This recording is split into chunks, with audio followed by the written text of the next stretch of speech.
Good evening, Barbados. Good evening, Barbados. Good evening, Barbados. We're celebrating tonight. We are celebrating tonight, folks. Good evening. Congratulations, Barbados. Listen, take a bow, take a bow, take a bow, take a bow. And listen, we have a song to play for you that we're going to use to celebrate. All right, so go ahead, Dave. Go ahead, go ahead. Oh, wow. Go ahead. Oh, my goodness. Good night, everybody. You all excited tonight? Yes, yes. We did the anthem in honor of the Carifto medalist. And big time, reflecting in love and giving praise to God above for bringing us here. Another year, we celebrate and we culture. If you're proud to be a nation, put on your flag up, put on your flag up. And if you represent we nation, let me see flags up, let me see flags up. We representing blue, yellow, blue, yellow, blue, yellow, blue. We representing blue, yellow, blue, yellow, blue, yellow, blue. So long, this nation is we pride, together unified, 166 squared and one smile wide. They just pick up yourself if you want no one else. Show love and raise your colors. Sweet, sweet music playing and we behaving like there is no tomorrow. This life we treasure, picture forever. Lovely Barbados, my home. Taking up my land, Barbados, my home. No matter wherever I roam, we industry and we pride. Take it worldwide, never forget we culture. If you're proud to be a nation, put on your flag up, put on your flag up. And if you represent we nation, let me see flags up, let me see flags up. We represent the blue, yellow, blue, yellow, blue, yellow, blue. We represent the blue, yellow, blue, yellow, blue, yellow, blue. Raise your hand, raise your hand, raise your hand, raise your hand. Oh, yo. Raise your hand, raise your hand, raise your hand, raise your hand. Raise your hand. All right. Because you're proud of this island. Good night. This nation. Straight and intelligent. Of my people, nobody can take that away. What we say? How day we grow and how day we can stay. We only fly out to take a little holiday. Barbados island of dreams. Sweet from the heights and terraces straight to the housing schemes. Yeah. Paradise is the only way to describe my land. By the Father's hand, by the Father's hand. Paradise is the only way to describe my land. Let us sing in celebration. No, nothing can compare. Listen. This is electrifying. This energy, folks. I am telling you, Barbados needs to really pause and celebrate what these young people have done. Now, we would have seen the news over the last couple of weeks, right? Months. Last year, lots of our young men dead. Lots of our young men in jail. We just had a situation, the most recent. We had two in Nelson Street that were grazed by bullets 111, 114. And then there was Jonathan Chase at 13 gunned down by a 15 and an 18-year-old. Come on. This is something that we're going to celebrate. And that's what I really wanted to do. I really want to do that at the start of the show tonight. I wanted to do that at the start of the show tonight. I wanted to celebrate our young people. And we are just excited to know what they were able to accomplish. Right? Anybody, listen, when I got this video today and I saw them coming through the airport, I tell you, I had a little tear in the eye. You know, I love to cry. I get emotional because I know what this means for young people. And Barbados, we have seen so much death and so much hurt and so much pain over the last.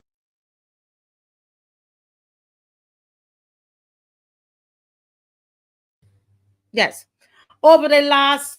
Let me know if you can hear me well. Are you hearing me well? Are you hearing me well? Just let me know, please. Okay. Yeah, we've seen so much death, and we've been in mourning over our youth, and they have brought back such joy to us. And I just want to say, congratulations to Jaden Green and to all of them. We had a big contingent, and as the director said, on the director of sports said, that Barbados participated in all the relays. They had people in all the relays without a stadium, people, without the proper gear, with them running on, just anywhere. They don't have the proper equipment, but they have given us something as a nation that we can rejoice about today. And I want us to really, really rejoice. I know that we are concerned about some other things that we're going to jump right in right now, but I wanted us to take a moment and to celebrate what these young people, what they have done. We are excited that they of what they have done. Now, this evening, I just want to let you know what's coming up. And so at 7:30, we're going to be talking about NIS again. All right, so we're going to have that at 7:30. And then at 8 o'clock, we're going to talk to Mr. John is going to be on. Is going to be on at 8 p.m. And then Victor Lewis is going to be on at 8:30 this evening as well. And the phone line is going to be open up, and I know you're going to be bum rushing this phone line. I'm just hoping all of my technicals hold up this evening, because I could tell, they're trying to mess with us, but we're not going to let it happen. We're going to speak positive this evening, and I'm speaking over this microphone, and everything that's here that all will work tonight. All right? Everything is going to work perfectly tonight. So let me just take the time and just welcome everybody who is on. And I think Dave has had a song, and I think we should just play that song whenever he's ready. If he's, I wonder if he still has it. And while we're greeting, I just want him to go ahead and put it up, and we play that song before I jump into some important information that I want to give you some serious things. We're going to chat tonight, okay? We're going to chat some serious things tonight. Flo Joe, Angela Burt, Bajan Born, Michael Jilks, Queen B, Vernon Garnes. Vernon Garnes actually was the first person to be up tonight. So I want to thank him. Teronim Hall. Teroni, you must be the first to call in tonight. Flo Joe Maloney, Nigel Carrington, Marcia, Jefferson Sobers, Charmaine Taylor, Matthew Brown, Ryan Rock, Bonnie Springer, wow, not Grant, Lucinda, Shirley, good evening, Mildred, good evening. Oh my Lord, everybody, I can't call everybody's name tonight. Yeah. So yes, Jacqueline, yes, Jennifer, hey, oh, Clyde Vaughn, Dale Warren, Marva Hunt, Tyrone Blackman, Sandra Pierce, Eartha Lawrence. Guys, are you liking and share? During this song, I'm going to ask you to like and share. I have some serious things to drop on you tonight. I got some stuff to drop on you about that same St. James North, yeah? I'm gonna tell you what Miss Piggy what Miss Piggy doing up in St. James North. All right. So I needed to share, like and share from like and share while this song is going on. All right. Thank you. Go right ahead, Dave. Whoa, ho, ho, ho, la la la la. Ah.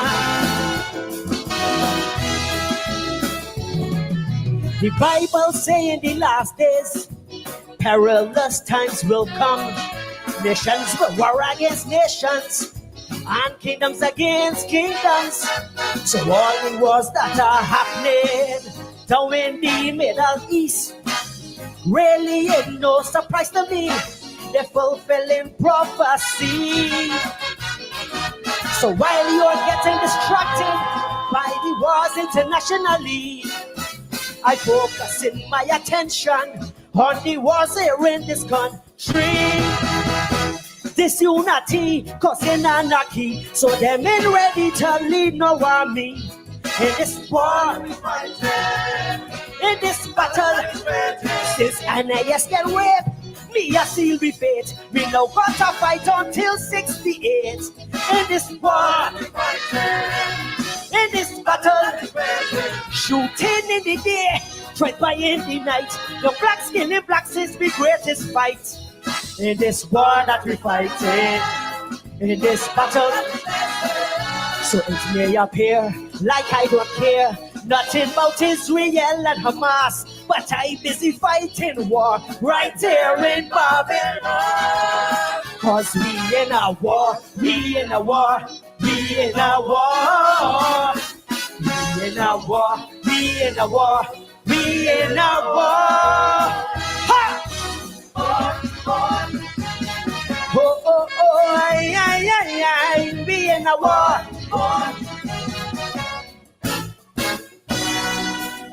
Many dedicated soldiers willing to die for a cause, but just like lambs to the slaughter, we lose track of the lives lost. The billions of resources that could end poverty spent developing nuclear weapons, tanks and artillery. Yes, it's so easy to look outward at all the war-torn countries and don't realize we own government waste resources and money. No strategy from the 30, so we paying high consultancy fee. In this war, in this battle, costly overruns and failed projections because of the poor decisions. In this war, in this battle, tell me it's a lie, and me I ain't fly. 67 people down to Dubai. When there is a war, there is a battle. So though it may seem I'm heartless and mean, and don't play in Israel and Hamas, but I'm busy fighting wars. Cause we in a war, we in a war, we in a war. We in a war, we in a war, we in a war. Everywhere is war, war. We fighting a war, war. We nation at war, children at war, families at war. But if people knew the reason why countries does go to war, you'd ask yourself the question, what the hell are we fighting for? Cause one day war will be over, one day there will be peace, one day there'll be no more fighting, shooting and bombing. I tell you, Barbados, it is war. There's a battle. A battle is getting ready to get started in St. James North. And tonight, as I told you, we're going to have Mr. Stephen Strickland at 7:30, and he's going to talk to us about NIS, as we would normally try to do on a Wednesday. But right after that, Felicia Dujon is going to be on the program with me for a short time, and she's going to we're just going to have our chat, okay? And I'm sure you'll have questions and so on for her. She's not going to be able to stay too long tonight, but she will be on tonight. And following that, Mr. Victor Lewis will be on. But you know, the leader of the opposition today at the press conference that was held at 11 o'clock this morning, I was invited to the press conference so that I could carry the program to you live, the press conference to you live. And I heard the leader of the opposition talked about a Dr. Reid. And I said to myself, you know what? I'm going to try to find out more about this Dr. Reid. Now, I want Dave to put up the picture of that lovely lady for me on the screen.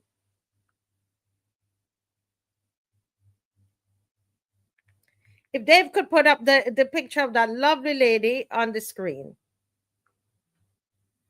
This is Dr. Daniel Reid Melillo. Okay, she's married, and the last name is now, she has a double barrel name, Reid Melillo, and she's a medical doctor. Now, can I tell you about this wonderful lady that is here on the screen?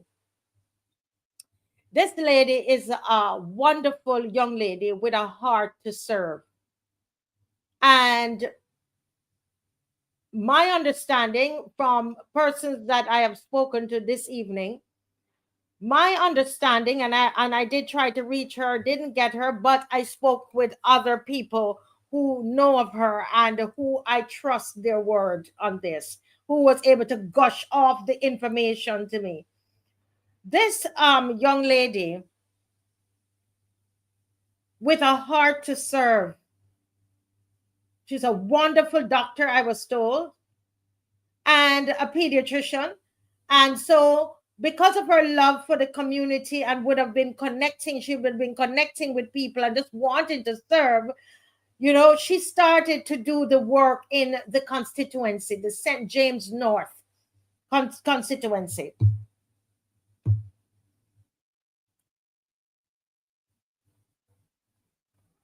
And you want to guess what happened?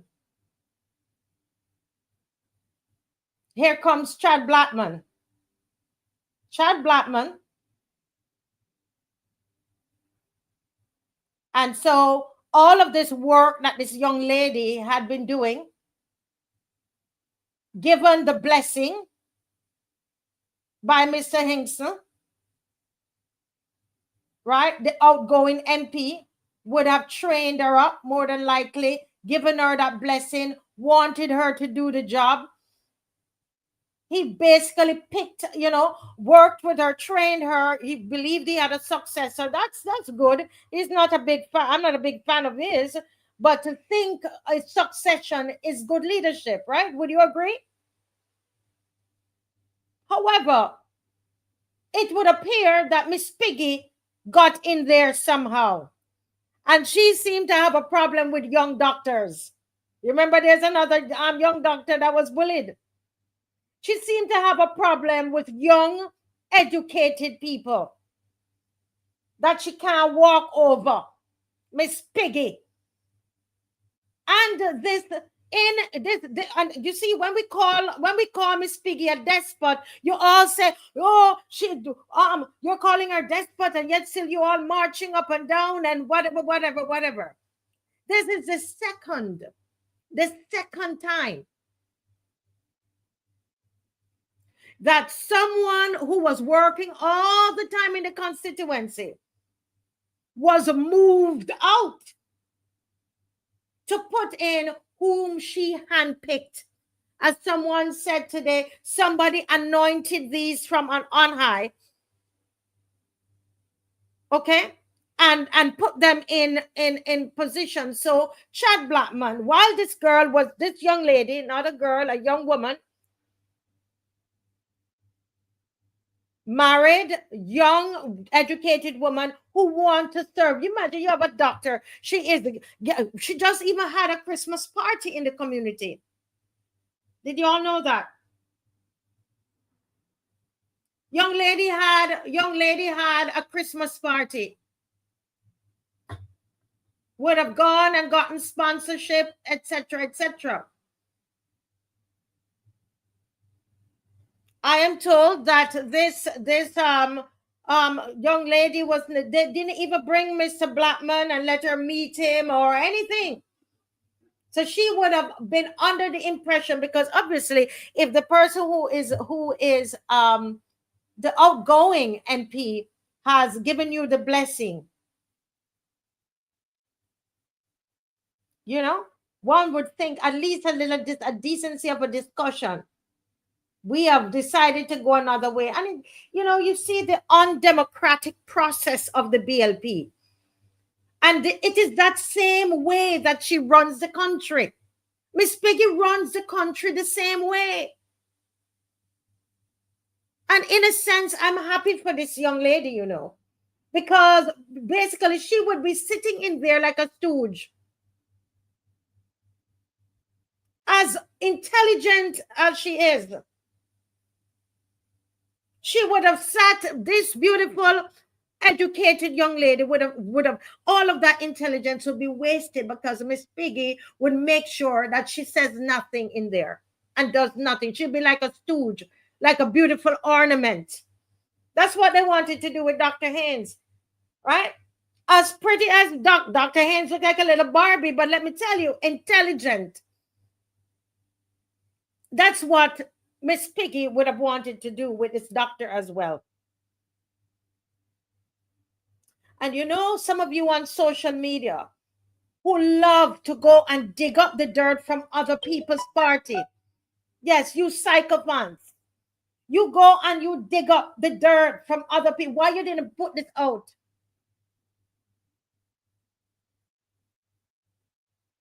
Why didn't you put this out?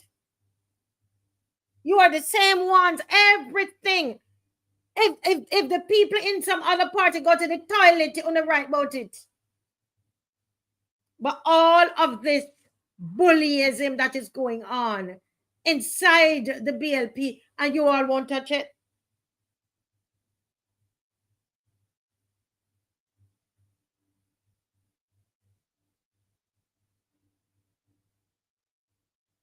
Yeah, correct. There was Tony Moore and Glenn Clark, where she anointed Tony Moore and just took her in, no process. Chantel Monroe Knight, the same thing. I read to you the WhatsApp messages. The same thing. I was told today, that young man, that they had to put it in writing for him to withdraw his bid for the constituency there in Christchurch. Is that Christchurch West or East?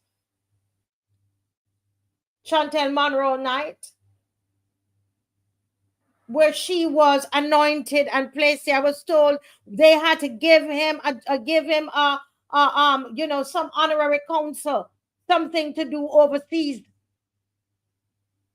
in the Ministry of Foreign Affairs, so he would give it over to Chantel. What is democratic about that?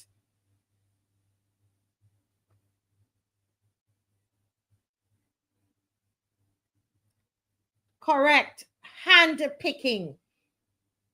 She runs the country the same way she runs the BLP. And I'm hoping for the day when those eunuchs, there's a scripture in the Bible, in Kings. And you know how they got rid of Jezebel? It's the eunuchs, the same ones that were there serving her. Those are the ones who took her and threw her overboard. One day coming soon, those within the BLP are going to be able to stand up to Miss Piggy. It's going to happen, because you can't keep doing this.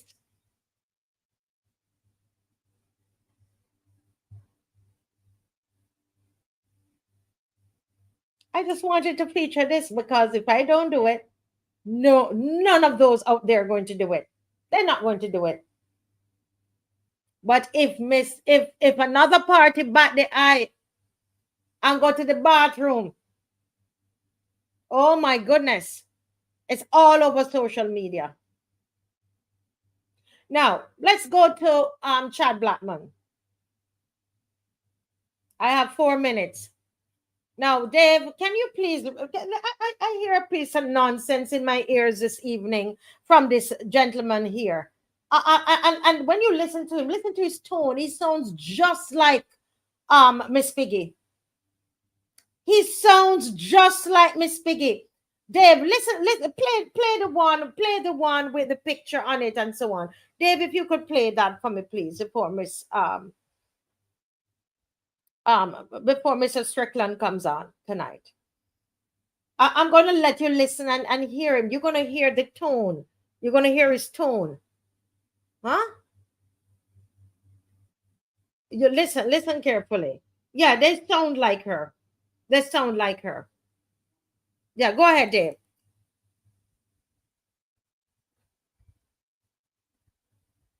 Can't hear. Okay, it's coming up. So, Mr. Strickland, I'm going to have to beg in 5 minutes. During this meeting, the union would have reiterated its position on the urgent need for reinstatement of term leave, and we made it clear that we have an overwhelming mandate from our membership supporting this cause. The ministry has been given until the end of the workday today to formally affirm its position and secure the stance of the Ministry of the Public Service on this matter. And what I'll say to you is that the steps of the union, the next steps, will be guided by the outcome of this response, the anticipation of this anticipated response, we remain committed, obviously, to advocating for the rights and well-being of our educators, and we urge the ministry pretty much to act decisively and transparently.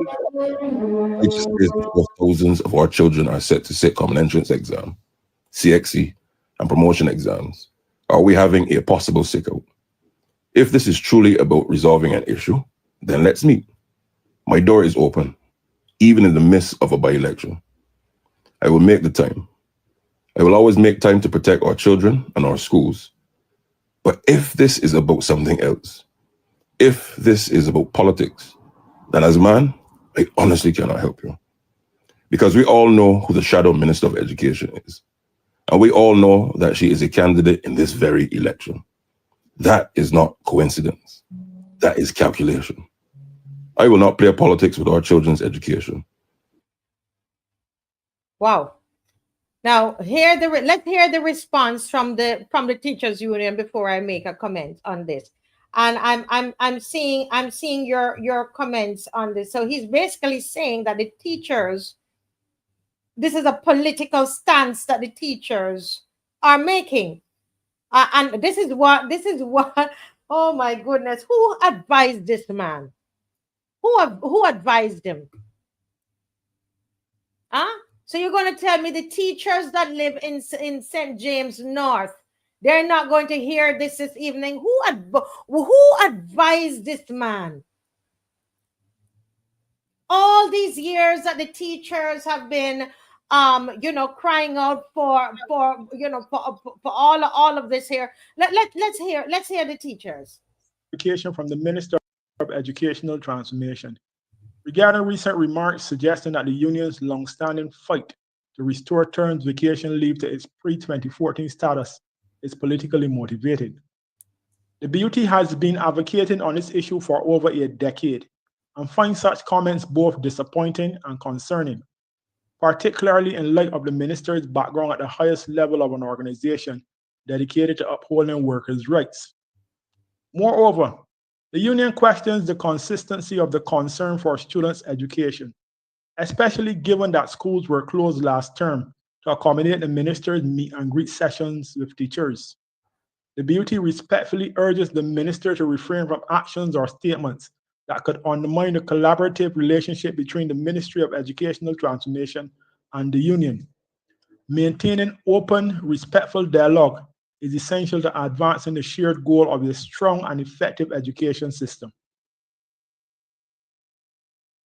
Now, he's supposed to be having a battle with Ms. Dujon. This, I don't know who has advised him. He's now taken on a battle with the teachers. This is craziness, but it's all right. It's good. Now, listen, I want to ask Mr. Blackman something, because he said that the teacher's position is political. So the rats that running up and down in Princess Margaret and chasing the children, where they can't even go to school today, You also had another school, Ellerton Primary, could not open. Where's the politics in there? I want to understand that, because you are saying that all, you know, that this is all political, but the schools that were closed today as well, is that political as well? It's nonsense. And what I'm going to open the lines at 9 o'clock. I want you all to remember this. Stay on, because we are going to talk about this. I want you to call in at 9 and register your thoughts about this, because I'm reading the comments and seeing what we're saying in the comments, you know. And just the last thought I will say tonight is, just watching all of what's going on, hearing about those schools today that were closed, the children could not get into school because they were closed, reflecting on how much money we have borrowed. And we've been over this all the time. The amount of taxes we've never paid. We've never been taxed like this in our entire lives, Barbados. We've never borrowed like this in the entire history of the country. But yet still, we have schools. The same children that he said have CXCs. Princess Margaret has CXCs to do, Mr. Chad Blackman, and they cannot go in there because of rats, Mr. Chad Blackman. But I guarantee you, Barbados, that you're going to see the amount of money that is going to be spent down in St. James North. Or another election, which I actually think, I'm not sure there's going to be a by-election. I'm believing there's going to be an actual election. You're going to see the amount of money that is going to be spent while rats are running up and down at Princess Margaret. And we want to ask Mr. Blackman, what about those children? What about them and their CXCs? Well, that's where I will leave that at the moment, and then we are going to come back to this a little later in the program. All right. Remember, Mr. John is going to be on at 8, and Mr. Stephen Strickland is joining us right now. Good night, Mr. Strickland. How are you? Good night, Marcia. I'm great. I'm great. I was looking forward to this presentation, as I will be, God willing, every Wednesday to further educate Barbadians about the National Insurance Department. Before I start with the National Insurance, I want to commend, I want to speak on last Sunday's article by Michelle Russell, where she spoke about those persons who are fighting for the rights of Barbadians and provide an opportunity for persons to speak. And a lady by the name of Marcia Weeks was mentioned, along with Caswell Franklin and some other persons. So I want to commend you for a job that you continue to do. Thank you. I didn't even know the article existed. You should send it to me. I will. It's as the article by Michelle Russell. Michelle Russell, I know her. Yes. On Sunday, in the Sunday Sun. Okay. Yes. Thank you. Okay. I would have spoken last week in respect of sickness and injury, and where individuals need to know when they can and should make a claim for injury, because most persons understand the whole issue of sickness. But because with injury, there can be the occupational injuries such as carpal tunnel, respiratory tract infection, and such like. Individuals, unfortunately, do not make those claims. Tonight, I want to link sickness with invalidity and disablement with injury. Sickness with invalidity and injury and disablement. Now, there's always a lot of mix-up between the two, but it's pretty simple. A person making a claim for invalidity, that person must get a form from their medical practitioner. Any medical practitioner, if in their professional opinion, this person is unable to work for, and that is where for any physical or mental incapacity, any mental or physical. So there are those persons who, for one reason or the other, are not able to function because of a mental. This invalidity is sickness. Sorry, for sickness or even mental, but this has nothing to do with the workplace. Then that person, not only after receiving sickness benefit for 52 weeks, where the sickness will be discontinued, that person needs to visit their medical practitioner, who will then issue them with, it's a green form, an invalidity form.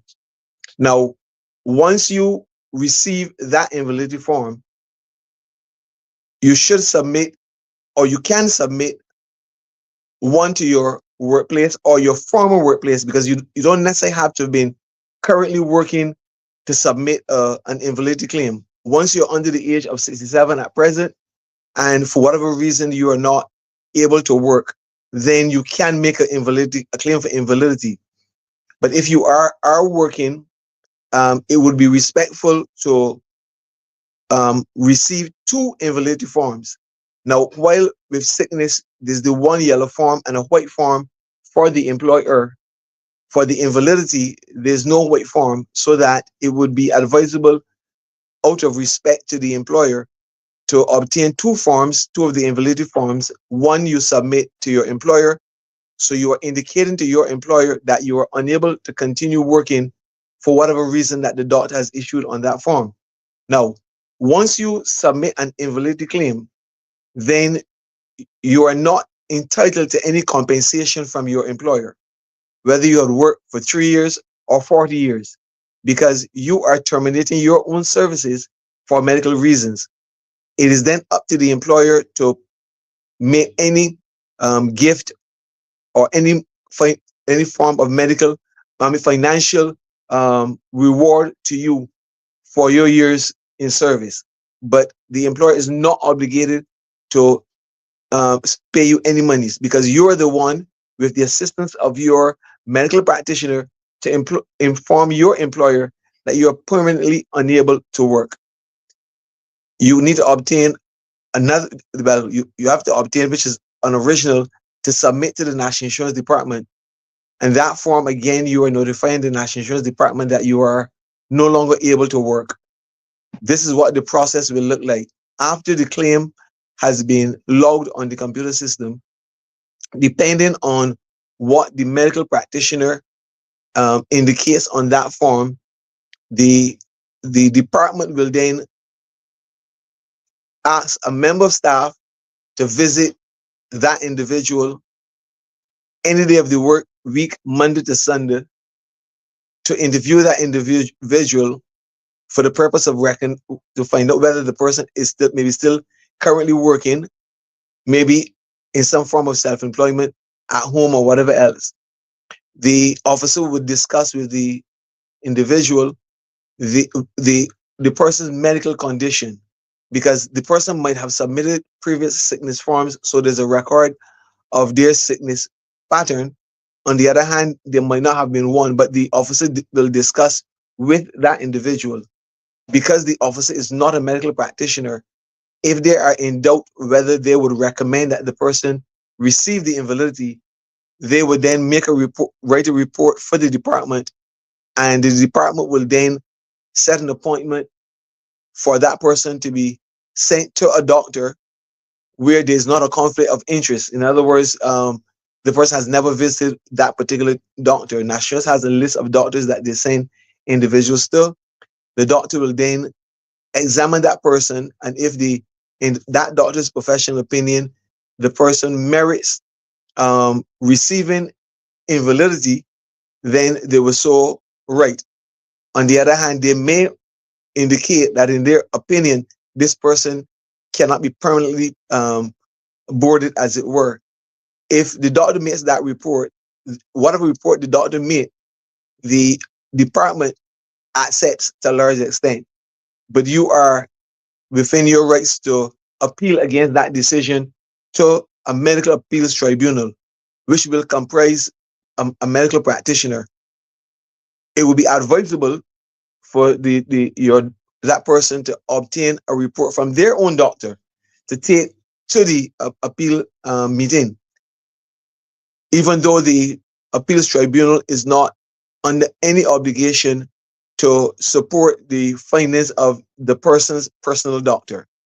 So for the invalidity, once that person then qualifies for invalidity, they will receive invalidity pension, which is the calculation is not much different to sickness, old age pension, other than for an invalidity, you need to have 150 paid contributions.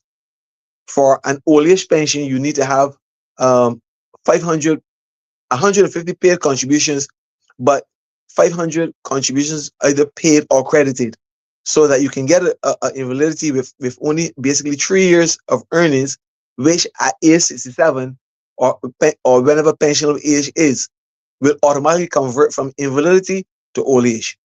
So the invalidity again is a permanent benefit whereby you're not expected to be gainfully employed. It does not mean that you can't do anything. There's that myth out there that you can't do anything, you can't play in a sport, you can't, volunteer. You can do all of those things because they would want that you keep fit. But the invalidity lasts as long as the condition remains permanent, so that an individual can be in receipt of an invalidity and that individual may determine that they are not able to be gainfully employed, and therefore they would decide to take another job. As soon as that person takes that other job, they should write the CEO of the National Insurance Department indicating that they are now in receipt of an invalidity pension. That they are now working and the invalidity pension will cease. If prior to age 67 the condition relapsed, then they would need to obtain another invalidity claim and go through the same process. So it will be advisable that the person, doesn't rush off and cancel the claim once their condition slightly improves, even though the financial amount might be not what they desire, but they will be advised to discuss it with their doctor before they embark on going back to work, because when they go back to the doctor may says, no, I'm not going to give you another form, you're wasting my time. So after 1 year of sickness, then the person will no longer be compensated for sickness and will then need to claim invalidity, which is a permanent benefit. Okay? I'll go on then to the disablement. And I can't remember if I dealt with medical expenses and traveling. I dealt with those to some extent last week, but I'm going to go over the injury and medical expenses and traveling very quickly. Now, for injury, it has to be work related, and it can be either physical or mental, because there are many individuals, because of incidents at work which were very traumatic, caused damage to those individuals in respect of their mental capacity. And so for disablement, it must arise out of an injury on the job. And as I would have said last week, the report goes out to the workplace, which when it's returned, once the employer supports that injury, then the department will make a decision to pay the person this injury, which is paid up to 1 year from the date of the accident. They would then be able to make a claim for any medical expenses, either local or overseas, and traveling, either local or overseas, providing proof that they visited or that they had these expenses. Now, once that 1 year is finished, then the individual would have to make a claim for disablement in order to receive benefits for injury after that 1 year. The doctor, while as I would have indicated for invalidity, all invalidity cases may not have to go before a medical practitioner. For disablement, all disablement claims must go before a medical practitioner. Not for the determination of whether the person can work or not, but to determine the percentage loss of their body or mental capacity. So the doctor may give 0, meaning they have not lost any, which means that any claim after 1 year of that injury, which was already paid, they cannot get further injury benefits. They would have to claim sickness. So rather than 90%, they would now be getting 60 and 2/3%. Once the doctor gives 1% to 29%, then they are paid a disablement grant, which is a lump sum one-off payment based on that percentage. If the percentage is 30% or over, then the individual will receive a disablement pension, and that is for life. Even past pensionable age, they will continue to get a disablement pension. And whether it's a disablement grant or disablement pension, that individual can continue to work. So there are a number of persons now. While a person might have had an injury and they did not make a claim for injury benefit when the accident or bodily disablement occurred, subsequent, could be 4 years, 5 years down the road, the person starts to suffer from that injury.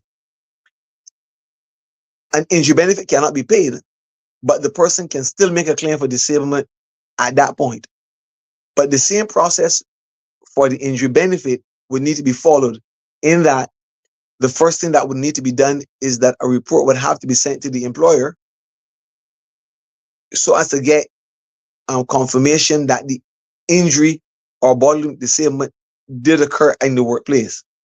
Now that's where it becomes a bit sticky and ticklish, because by that time the employer might have no records. The person that that employer might have closed down. The person who they spoke to may no longer be working with that establishment. So that I would always advise, if a person is injured, even if they do not take time off from work, make the claim for injury, indicating that they do not wish to be compensated for injury, so that the injury can be established, so that if they have a claim for disablement further down, the report has already been received by the National Insurance Department. So that's the disablement which occurs out of injury benefit. In other words, something that happened on the job. But a person can receive invalidity also, even out of an injury, because you have persons who, by virtue of the fact that the injury is permanent, then the person would make a claim for disablement along with a claim for invalidity, and the person would be paid at the higher rate because disablement would be higher than the invalidity. Okay? Mm-hmm. Okay. Mm-hmm. I want to share very quickly invalidity in respect of public officers, because invalidity in respect of public officers is slightly different, because once a public officer is an appointed officer, then for that person will be sent to a medical board. This is the government's medical board, anything between a 18-month period, because the person can receive their salary for 1 year full salary, 1 year full salary, and then after 1 year, they will be paid half pay for 6 months. Now, there are some government departments who are very lax in sending individuals before the medical board. And there have been a number of cases where persons were sent to the medical board near the end of the 18 months. Now, as much as that individual will submit an invalidity claim to National Insurance Department at any time, National Insurance cannot process the invalidity claim for a public officer until the public officer is able to furnish National Insurance with a boarded letter. And that boarded letter is sometimes is difficult to obtain by individuals, because first the person has to be sent before the medical board. They have to get a date. After the report is done, it goes to the office of the president, formerly governor general. Then it goes to person administration. Then a copy of that letter would then be sent to the person's government department and sent to them. Now, the person can only be compensated from the date they are medically boarded from. So you have sometimes where persons, the treasury ceases to pay those individuals their any income, any remuneration, because they've passed the 18 months. The individual has not obtained a boarding letter, has not been medically boarded. Nationals cannot commence that invalidity pension, and therefore this person is without an income sometimes for 3-4 months. So that I would always encourage persons after the 1 year actively engage their government department with the possibility of being sent to the medical board as early as possible, so that the process can be completed before the end of the total 18 months. So the invalidity pension for the public officer is different. Now, you have a situation where persons are receiving invalidity pension from national insurance, and they're getting a pension from the treasury. Now, once you're a public officer and you cannot get your pension from the treasury if you're getting the pension, a pension from national insurance. But with invalidity, the Prime Minister of Barbados made the decision to overrule the treasury, and therefore the person who received a receipt of an invalidity pension from national insurance, who came into the service after the 1st of September 1975, but they're also getting a pension from the treasury. But at age 67, the treasury is going to stop the one from national from the treasury, and they're only receiving one pension. But it is unfair to those persons who have retired from the private service and came in after the 1st of September 1975, who can only receive one pension. But that's a decision the Prime Minister made, which was not popular with the older persons having that, other persons who are not in receipt of an invalidity pension. Because, as I said, when she took office, she made that decision, and based on all information, invalidity is a pension, and is the legislation which indicates a person is not supposed to receive a pension and from the treasury and a pension from the National Insurance Department. But they want to regard it as a benefit. Invalidity is not a benefit, it's a pension, because it automatically converts from an invalidity pension to an old age pension. So to a large extent, that is what I would want to share tonight, because I know that time goes very quickly. And if there are any questions that anyone has, yes, someone has a question here, very educational, I must say. Thank you again, Mrs. Strickland. But somebody's asking, can you please discuss taking an early pension and not being able to work? Taking an early pension and not being able to work. If the person is speaking about a national insurance early pension, if a person, by virtue of the fact that they're not able to work, they're not willing to work, they're not willing to work, or they can't find work, a person can claim an early pension from age 60. At present, that is 6% per year, which means that's 42% that this person is going to be losing. And at pensionable age, it will not change. That's the same pension that the person will continue to get, that early pension. That is if the person qualifies. Because if that reduction comes to less than $254 per week, then that person cannot get an early pension. Now, if the person is unable to work, the suggestion would be to visit the medical practitioner at whatever age and claim the invalidity, because you're getting basically an old age pension at that age. There's no reduction.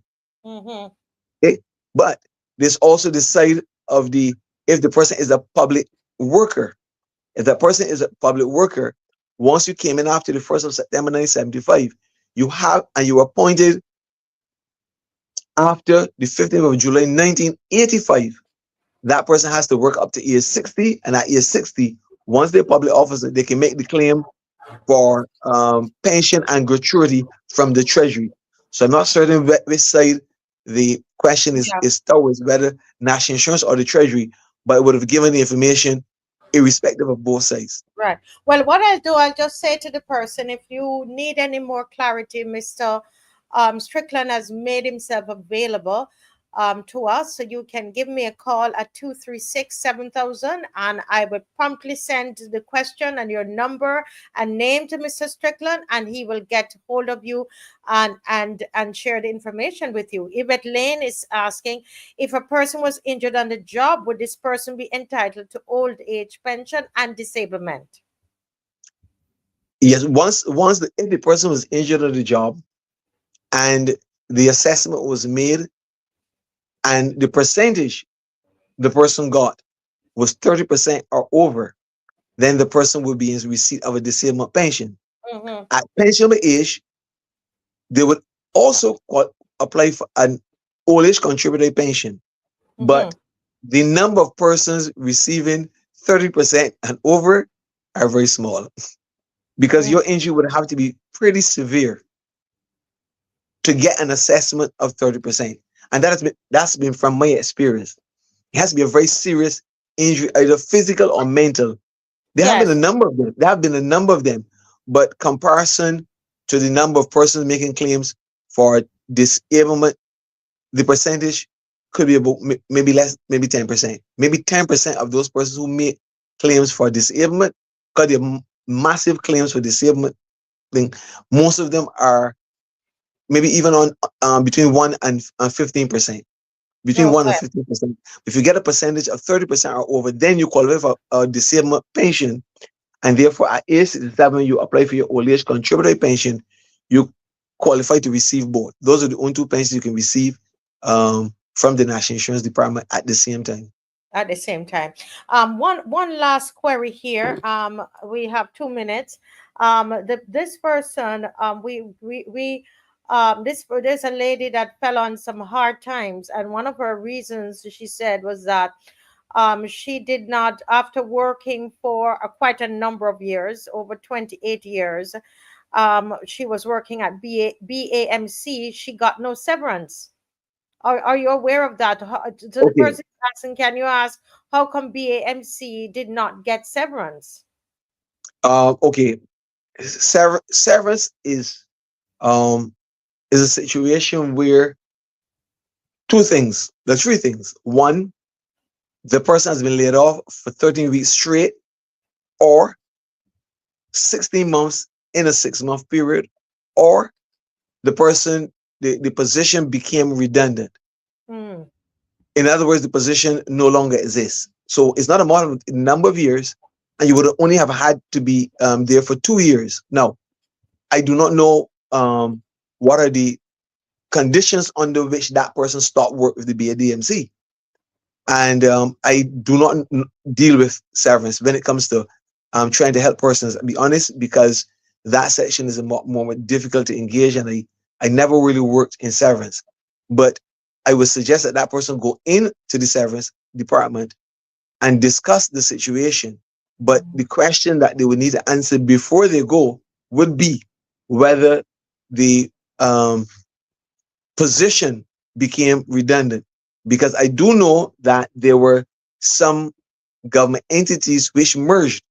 We recently had, I think, the Barbados National Standards, the National Gas Company. There were a couple of that joined together. We had the National Sports Council and others, and all of the staff were offered jobs in the new entity. Once you're offered a job in the new entity, then you are not redundant. You are not redundant, and you cannot determine that you don't want to go with the other entity, whether it's government or private. If a company sell the business to someone else, and the new owners are willing to take all your years in service, then you cannot qualify for severance, whether you want to continue or not, because your position still exists with this new these new owners, with this, and therefore you are not entitled to severance. And the employer pay the severance, and then will apply for a 25% rebate from national insurance if the employer is unwilling or refuse to, the nationals will pay the severance once the person is entitled and seek to recover the severance paid to the individual from the employer. Yes, I'm still seeing the questions are coming in, and They will this be one, coming in yes. after So 9 o'clock. After yeah, 9 after o'clock, we can 9 answer them. o'clock, we are going to be here, and you Yes. can ask your question. But this Welcome back. one straight, isn't it 67 years that she's asking? Wasn't the early retirement age moved to 62 years from the 1st of January 20? No. No. Any person, I think it is going to subject the correction to 62 in 2034, something like that. Because any persons who were 60 by the 1st of January 2024, the early pension date is still, they would have to check that, but it is not 62 at present. That I can say, it's not 62 at present, the early pensionable age. Okay, but I'll have that information ready for you at after 9 o'clock. After 9 o'clock. Well, thank you Yes, ma'am. so much again. Very enlightening and interesting to listen to you. Thank you, sir. And please stay in the green room. And I know they have lots of questions for you. We're going to come back at 9. Okay. Thank you so much, Mr. And Strickland. next week, God willing, I'll be dealing with maternity and unemployment. So persons can look forward to those two next week. Next week. Thank you, Maternity sir. and unemployment. Maternity. Okay, we'll see each other later. Thanks. Have a pleasant Yes, night. thank you. God bless. Thank you. Oh my Lord, this is awesome. This is awesome. And if you're out there and you're a doctor, we're looking for a medical doctor because we want to go into some issues that people are sending us, some particular areas that they want us to touch on and to share on and to bring some education on. So if you're a medical doctor, we would love to have you coming on just to speak on medical issues. Okay. All right. We have Miss Dujon, and she is in the she's actually in the green room. I can see her, and I know she's a bit tired. I am assuming she's a bit tired, but I want to read a statement with her off of camera. All right. And tonight she's not coming on here to attack nobody. We just gonna have a conversation. So I just want to read the statement that was put out by the Democratic Labour Party, and I think it's important for this to go out. The DLP categorically reject the statement made by the Minister of Education Transformation, suggesting that the teachers' union's request is politically motivated. This is a baseless and irresponsible accusation that seeks to undermine the genuine concerns of the educators across the country. Let it be clear, the Democratic Labour Party and Ms. Felicia Dujon have no involvement in this matter. Our advocacy is rooted in deep commitment to quality education and the fair treatment of teachers, not political agendas. While we support the concept of term leave for teachers as a necessary measure for their well-being and professional development, we firmly uphold the union's right to defend the interests of its members without political interference. The minister's remarks not only deflect from the real issues at hand, but also reveal a troubling perception of the teaching profession. Out of the abundance of the heart, the mouth speaks. And through his words, the minister has exposed a dismissive attitude toward those who serve on the front lines of our education system. We therefore call on the minister to retract his statement and issue a public apology to the teachers of this nation. This is a statement from the Democratic Labour Party. Let me use this opportunity to welcome Ms. Dujon to the Marcia Week Show. Welcome, Ms. Dujon. Good evening. Thank you. Good evening, Marcia. Can you hear me? I hope you can hear me clearly. Yes, I can. Yes, I'm hearing you. I know you're outside, so we're hearing we're hearing all of what is outside, but it's lovely. The crickets. Yeah. Well, we want to It's say the nature of being in St. Joseph. You're in St. Joseph. Yes, yes, yes, yes, yes. Yes, please. Let me just congratulate you as I did today. Thank On you. your candidacy for St. James North. And I must say to you, Thank you Mr. very John, much. as one woman to the next, I want to compliment you. I listened to Thank you you. today giving your speech, and it was brilliant. As one female Thank to you. the next, we need to compliment each other. Honestly, Mr. John, you blew that out the Thank you. water. You were fantastic. And you were not even Thank you. reading from a script. Your voice was strong, it was coherent, very well presented. And I said it to someone this evening. I said, Mr. John's speech, I couldn't take my eyes off of you. And I must say that was brilliant, man. That was really brilliant. Thank you, Congratulations. Marcia. Thank you for the support and encouragement. Much appreciated. Yes. But Mr. John, I want to know, you're in politics. And like me, we say people say they're born and grow here. We can just say we grow here, right? We can say we're born Yes. here. But we're citizens. You're a citizen, and I'm a citizen. And you have been advocating on behalf of uh you know citizens of Barbados. Now, I want to know what prompted you to get into politics, as we know it. This kind of politics. What prompted you to get into it? When did it start for you? I think it started at a very early age, seeing people taking advantage of people. I always wanted to stand up, and it's also because I'm a big sister out of Mm-hmm, children of seven. So the big sister is always the one to ensure that there's order and ensure that others don't take advantage of others. But I mm-hmm, think my political interest grew when I went to study in Jamaica. I mm, think when I got to Jamaica while I was studying, I'm doing my MA, my graduate studies there. We had a Marcus Garvey movement on campus, and we were supposed to do advocacy and go into Augustown and all of the other areas. And that really interests my I think it really opened up the doors in terms of what was really needed, not only for our communities, but what is the steps that you should take to advocate on the rights of persons. And then I recognize legislations and laws and policies and the impact that it has on citizens. I hope you can hear me clearly, Marcia. yes, we're hearing you clearly. Don't Right. mind. You just go right ahead. We're So hearing you I think this clearly. is what really propelled my interest in elective politics. And at the time, we did not have too much women interested in politics. Um, so it was one would say a dilemma, wanting to enter a field which is not always welcoming of women, but at the same time wanting to advocate and champion on the rights of citizens.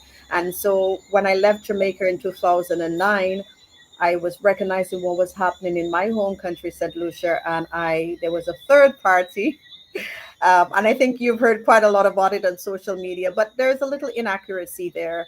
I did not go with any of the major parties. I felt I would wanted to join a very small party to learn what politics is about. So I joined a third party in the middle of a national election.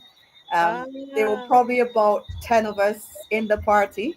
I was probably the only woman on the team, and I learned from the elders. They were older gentlemen. They were already in established parties, and they kind of broke out from both parties. So that was my introduction, my real introduction into elective politics. And it was my first run as a politician. And I believe that it really, those experiences, those lived experiences, is what really propels you. It what prepares you. So I could never discredit those experiences that I've had. And I've known that I've seen it on social media that she got 39 votes, but I was so grateful. um, being a new student from Jamaica, and going back to St. Lucia and getting those votes, I felt very honored. of But it course, and it also, takes a lot of courage, yes, and but it that's the good also, thing. right. And what it also did for me was to allow me to to learn communities, to learn the real issues of persons, because you hear those issues, but you do not really understand what is happening in those communities. So it really gave me an eagle's eye as to what is happening, what are the concerns are. And I think it really developed my advocacy. So from the election, I became more involved in human rights advocacy, and I got my training and qualifications in human rights advocacy. And I think that's what propelled me. So not only as a political advocate, but also in terms of human rights, children's rights, and of course, women's rights. Yes, yes, yes. Well, I'm hearing that I'm coming across fuzzy, and that's what I was saying to you guys. I'm having some some technical issues, but I'm trying to press on. Yes. If you miss me, is that we're trying to get them fixed. But I'm going to ask you a question, and I know you will talk while I exit and get fixed Sure. to come back on. But my question to you is, how do you prepare to run against a candidate that seems to be to us looking on, and just something my little research that I was able to do seemed to be handpicked by the prime minister, and might have a whole lot of financial backing. I mean, a lot of money behind Mr. Chad Blackman. How are you planning to run against somebody like that? I think in politics, what I have learned is that you do not wish to attack a human person, a human being. He's an individual, and we should respect him as an individual. But what we need to look at is the policies that he defends, the types of policies that his government is implementing in those constituencies in this country. And I think this is what is very important: not to attack the individual, respect all individual, treat them with dignity, but at the same time look at the policies and the mandates that they support. And I think from that perspective, you're able to make a good judgment of that kind of decisions that they make and the reasons why they support the decisions that are being made. Are you still there, Marcia?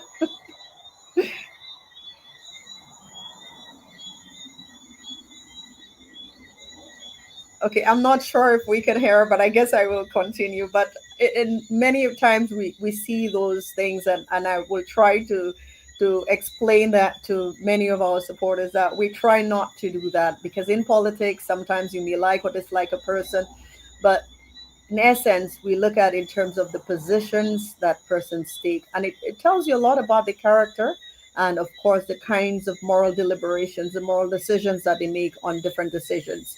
And so when you look at in terms of the education system, which is also the ministry that is under his portfolio, you're seeing how is the ministry in terms of the wastage of funds, how the policies are not being drafted out and implemented the way that it should, and how our students and teachers are being affected by it. So there are a number of issues that we can look at in terms of what is required and necessary in terms of the political space, but also we understand that politicians are legislators or potential legislators. And one of the most things that we need to look at in terms of how and the kinds of policies that they support.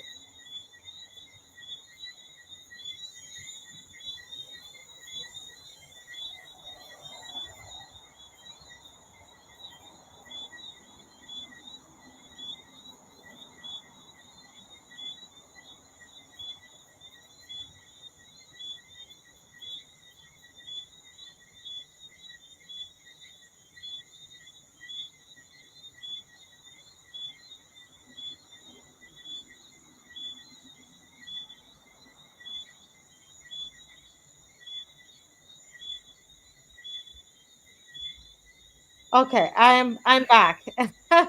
Can you hear me? Yes, I can. I'm happy that you're back. No, somebody's okay. Somebody's asking, how do you support your campaign? How do well, we support our Financially support, yes. financially.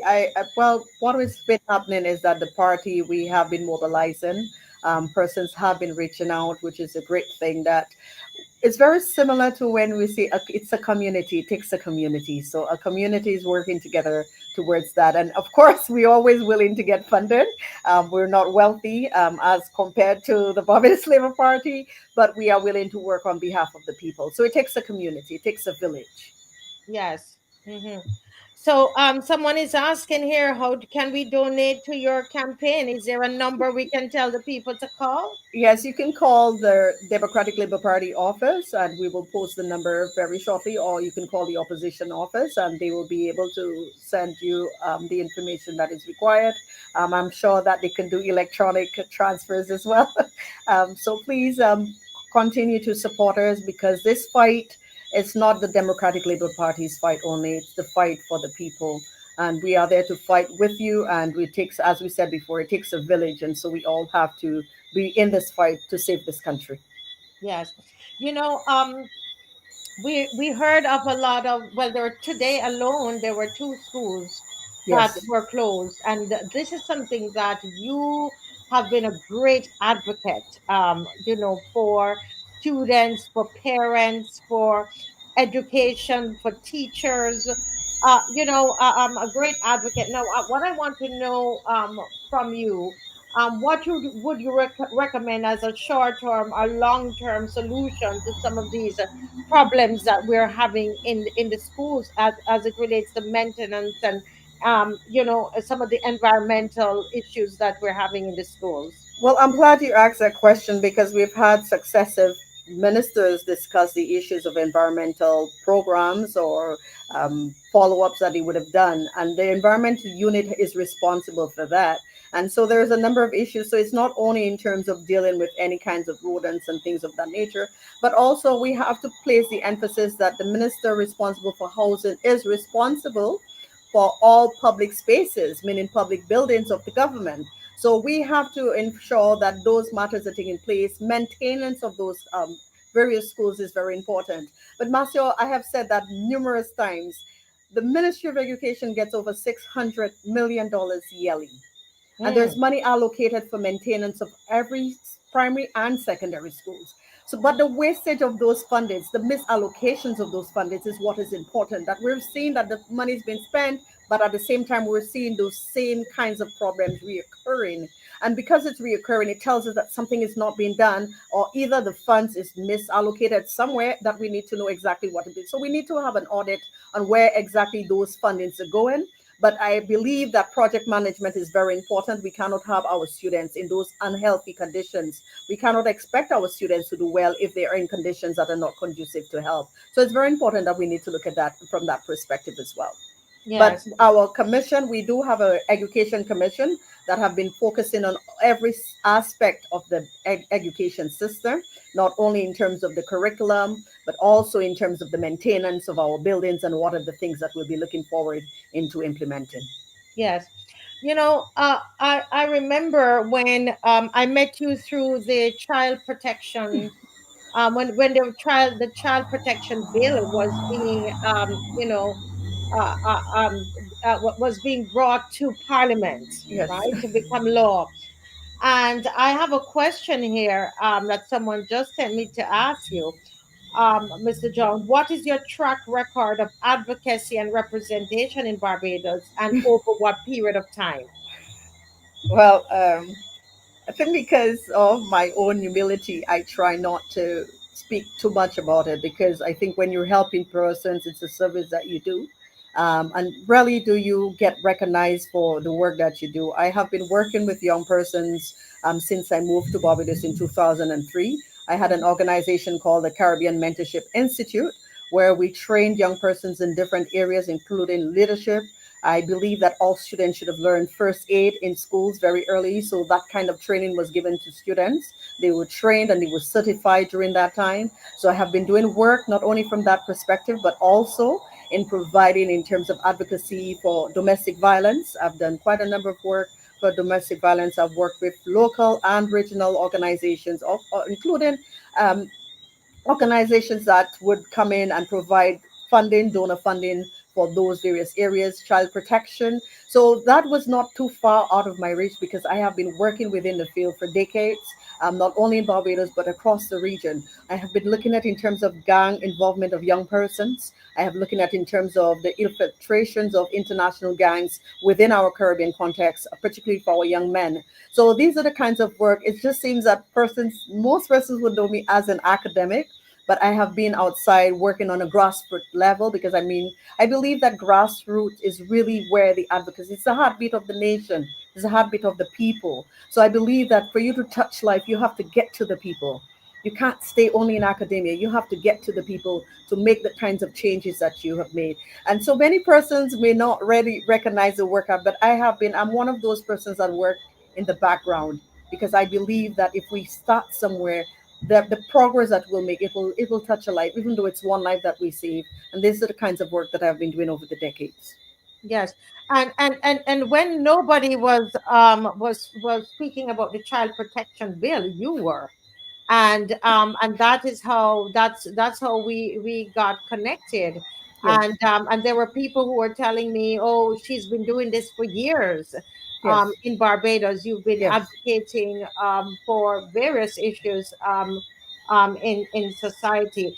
Let me just ask if there's somebody from the DLP who might be listening, and you're able to send the telephone number to us, myself, or to Dave, so we can put it up on the screen. I don't know if what we're doing is right or wrong, but there are people who want to give money, want to donate to Mr. John from in the diaspora as well.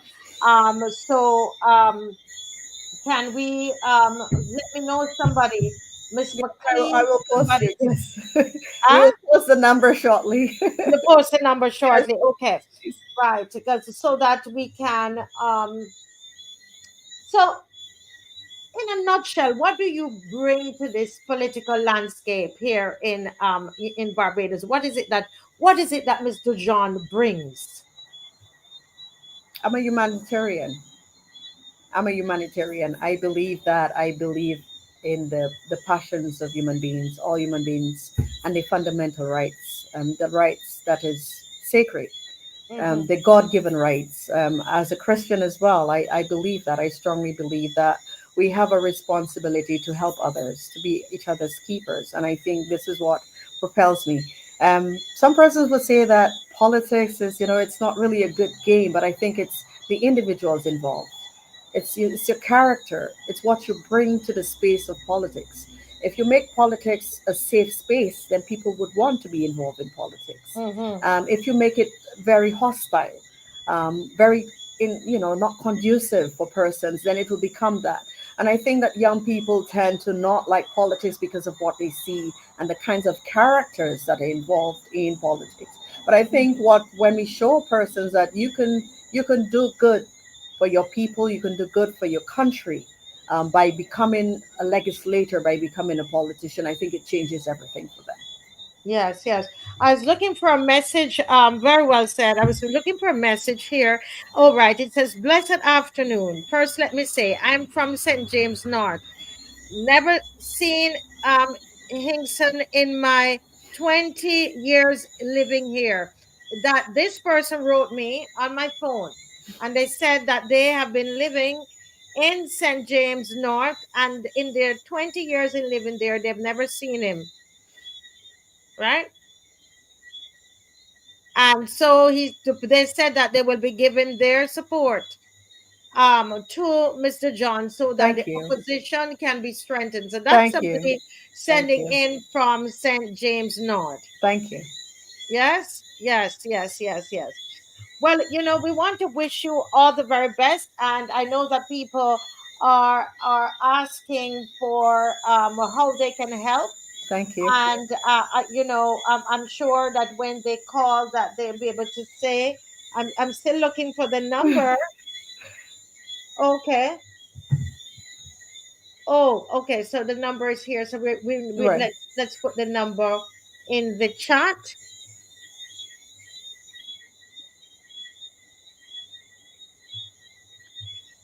Okay, so the number is right here in the chat. That's a number that I was given, that you connect to the DLPC, because everything is not necessarily money. It could be that No, you need people to campaign to correct. be with you.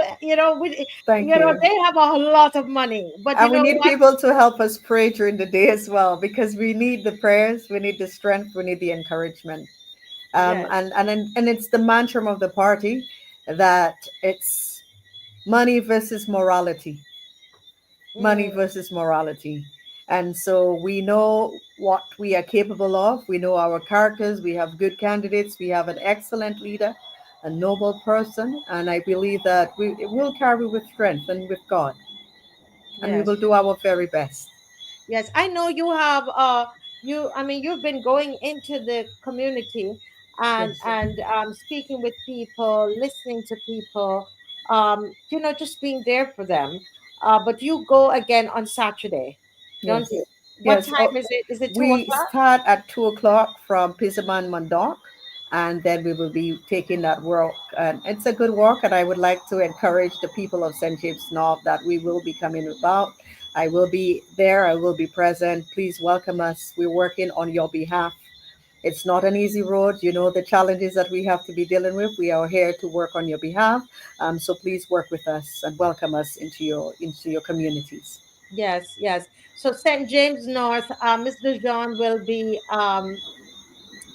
be again, you've seen her in your neighborhood, but she's going to come with a full team of people walking through the community, talking with you, you know, listening to what's happening with you, and etc. I'm hoping to be there to do a mic on the Thank move you. Thank so you. that you can you know, others will be able to see. I'm sure others from the media, because they were all invited today, and I'm there now. You know, they call me.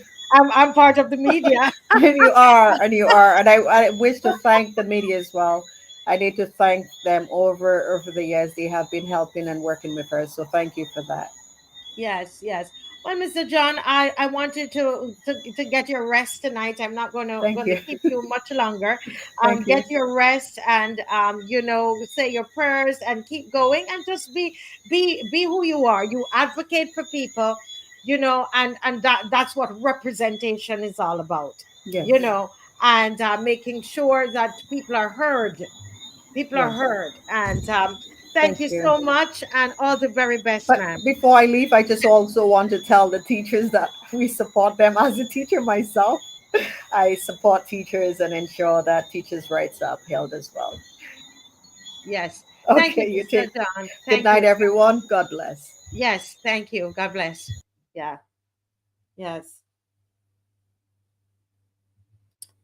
Yes, wonderful. Folks, let me tell you, this is, I know some of you already made your pronouncements, but nothing, listen, this is a David and Goliath situation, and those are good situations to be in. It makes you, you know what, it humbles you and it causes you to go outside of yourself, right?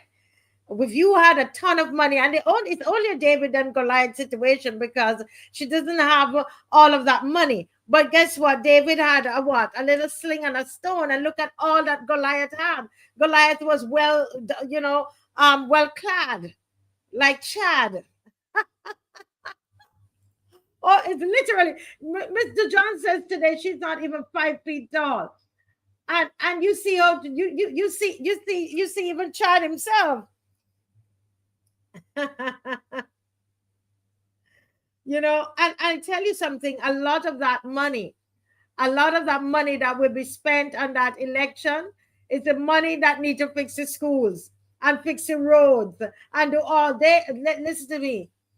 A lot of our money is what going to be spent on that election. And you know, somehow I was speaking to somebody today and they said to me, we were both saying, you know, that we have a feeling that this is not going to be a by election, that because there's no way, why would you have a by election and then right after have an election?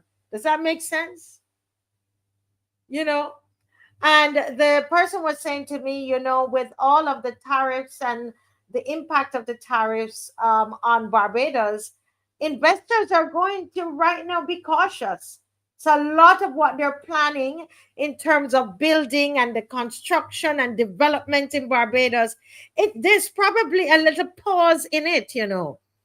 And so is it that they're going to run ahead and try to do every, you know, to get to get this election going because they realize that some of these plans that they have might not work? A lot of election gimmicks are all over the place. election gimmicks. You're seeing it all over. And I think that is what, because they know how they play the politics. That's why they are, what they're doing. They are now saying that is what Dujon is doing, that Dujon would have so much power to influence the teachers, even with all the money that they have. That's quite interesting. Very, very interesting. Anybody here from St. James North? If you're watching from St. James North, let me see you give me a thumbs up.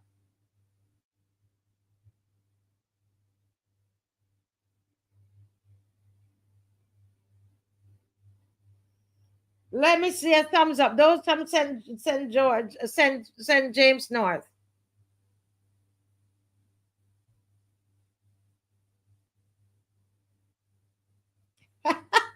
Judith. Now, 9 o'clock, guys. At 9 o'clock, we are going to open the phone lines, and I need to hear from you. Especially about this Chad Blackman saying the teachers are complaining because of politics. Something that they have been asking for over 10 years. He now says it's politics, right? So I need to hear your thoughts on that at 9 o'clock. Plus, Mr. Strickland will be back. But I want to, let me just send this to Dave. I don't think I had a chance to send this as Mr. Lewis is coming in. If Dave would check his phone right there. Yeah. I saw something on Facebook today where the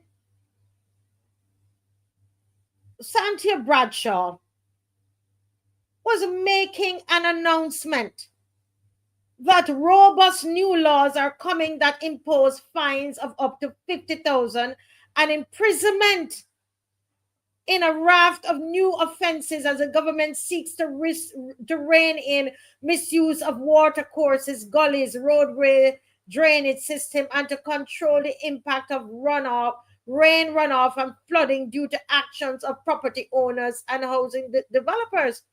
Now, I was shocked, folks. I had to send it. Listen. I had to send it to, and I want to hear your thoughts. Guys, stay on with me. Stay on here with me. Because I'm wondering, I read this and I'm wondering, what is it that I am reading? Okay? What is it that I'm reading? I'm not hearing anything about this crime business.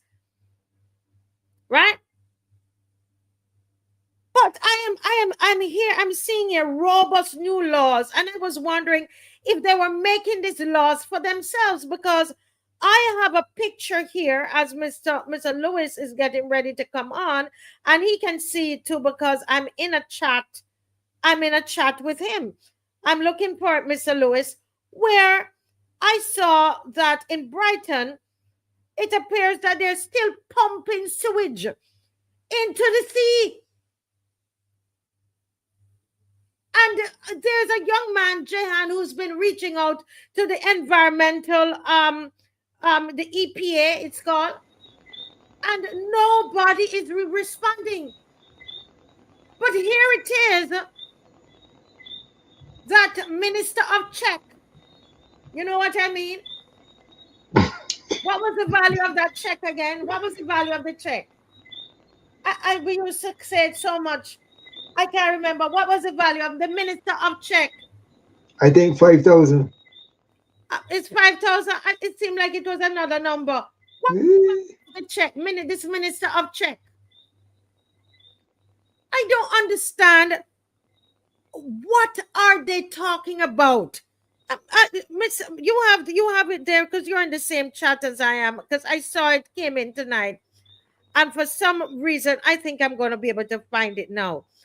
Because guys, how this it's live TV and I'm gonna send it to Dave. I'm gonna send this to Dave now. Going to the next chat. Love Barbados chat.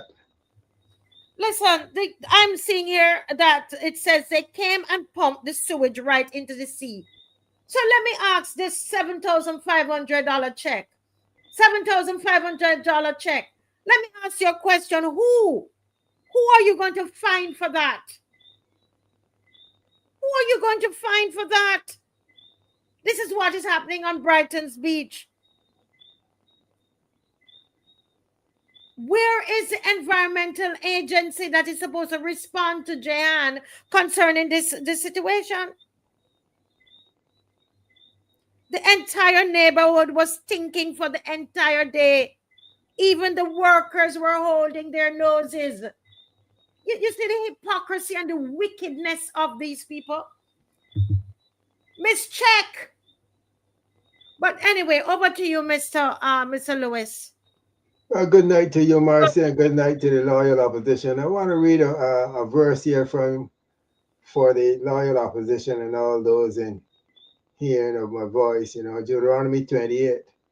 I want to read verses 12 and 13. It says, the Lord will open the heavens, the storehouse of his bounty, to send rain on your land in season and to bless all the works of your hands. You will lend to nations, but will not borrow from them. The Lord will make you the head and not the tail, if you pay attention to the commands of the Lord your God that I give you this day, and carefully follow them. You will always be at the top and never at the bottom. I really want to encourage us as a people to be conscious of the writings of the good book, the Bible, especially when it comes to that chapter, Deuteronomy 28. You know, take some time to sit down and relax and read it. You will never be the head. You will always be the head and never be the tail. Where are we as a people, Marcia? Where are we as a people? Where are we as a people in the spectrum? Where are we, you know, when we look at the spectrum of economic development? Where are we as a country? Where are we going as a people? Those are my concerns. And when you echoed what we saw, what we heard today coming from the mouth of Miss Check, you know, I mean, it really makes me wonder, you know, are we living in another Barbados? When Jahan has been up, down, and across, when Jahan has been calling so many departments and everybody trying to duck, everybody trying to not to step up to the plate because they may get lashes from Miss Piggy. Everybody ducking the show, and all the wastewater. Should I say wastewater, Marcia, or should I say jobby water? Jobby Which water. one? Jobby water. Water, Yes, yeah. jobby water. You know, down in Bronx Beach. Not Bronx Beach, Brighton, you know. And it really puzzles me. How could you come up with laws such as these? You know, Marcia, when I read that article, you know, I smell a rat. A very, very big rat too.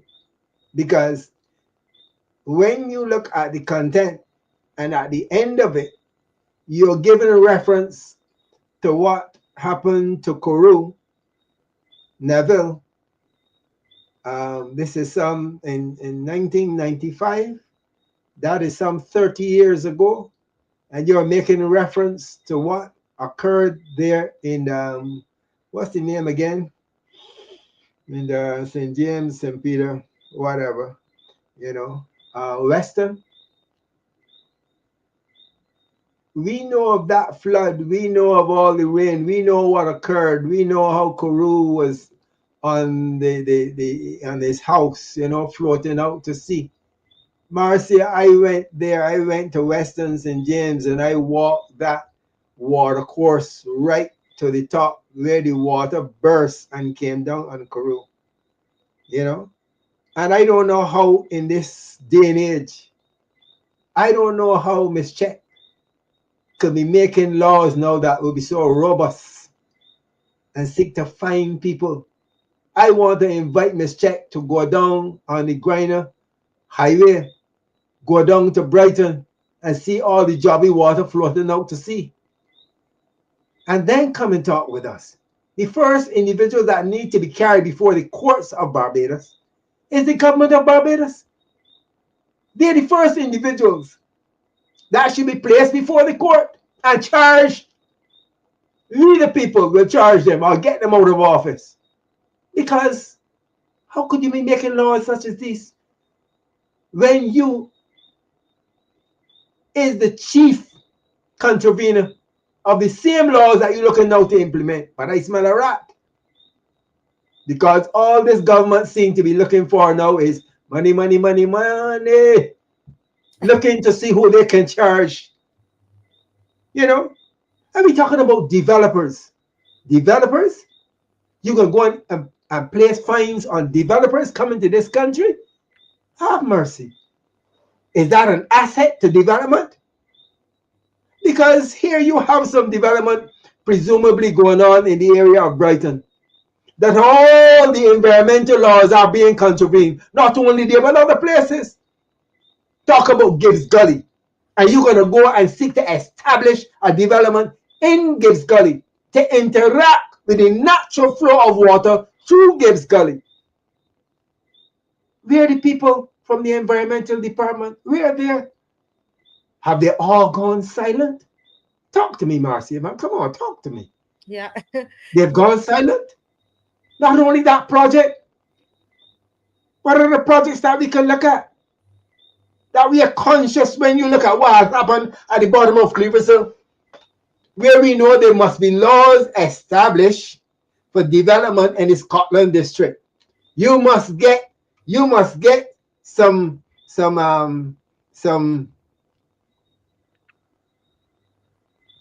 certification from, well, of course, you know, you must get certification from soil conservation for development in the Scotland district area. But you can go and seek to draw plans to place development on a spring at the bottom of Cleveland. You know? But even look at this, yeah.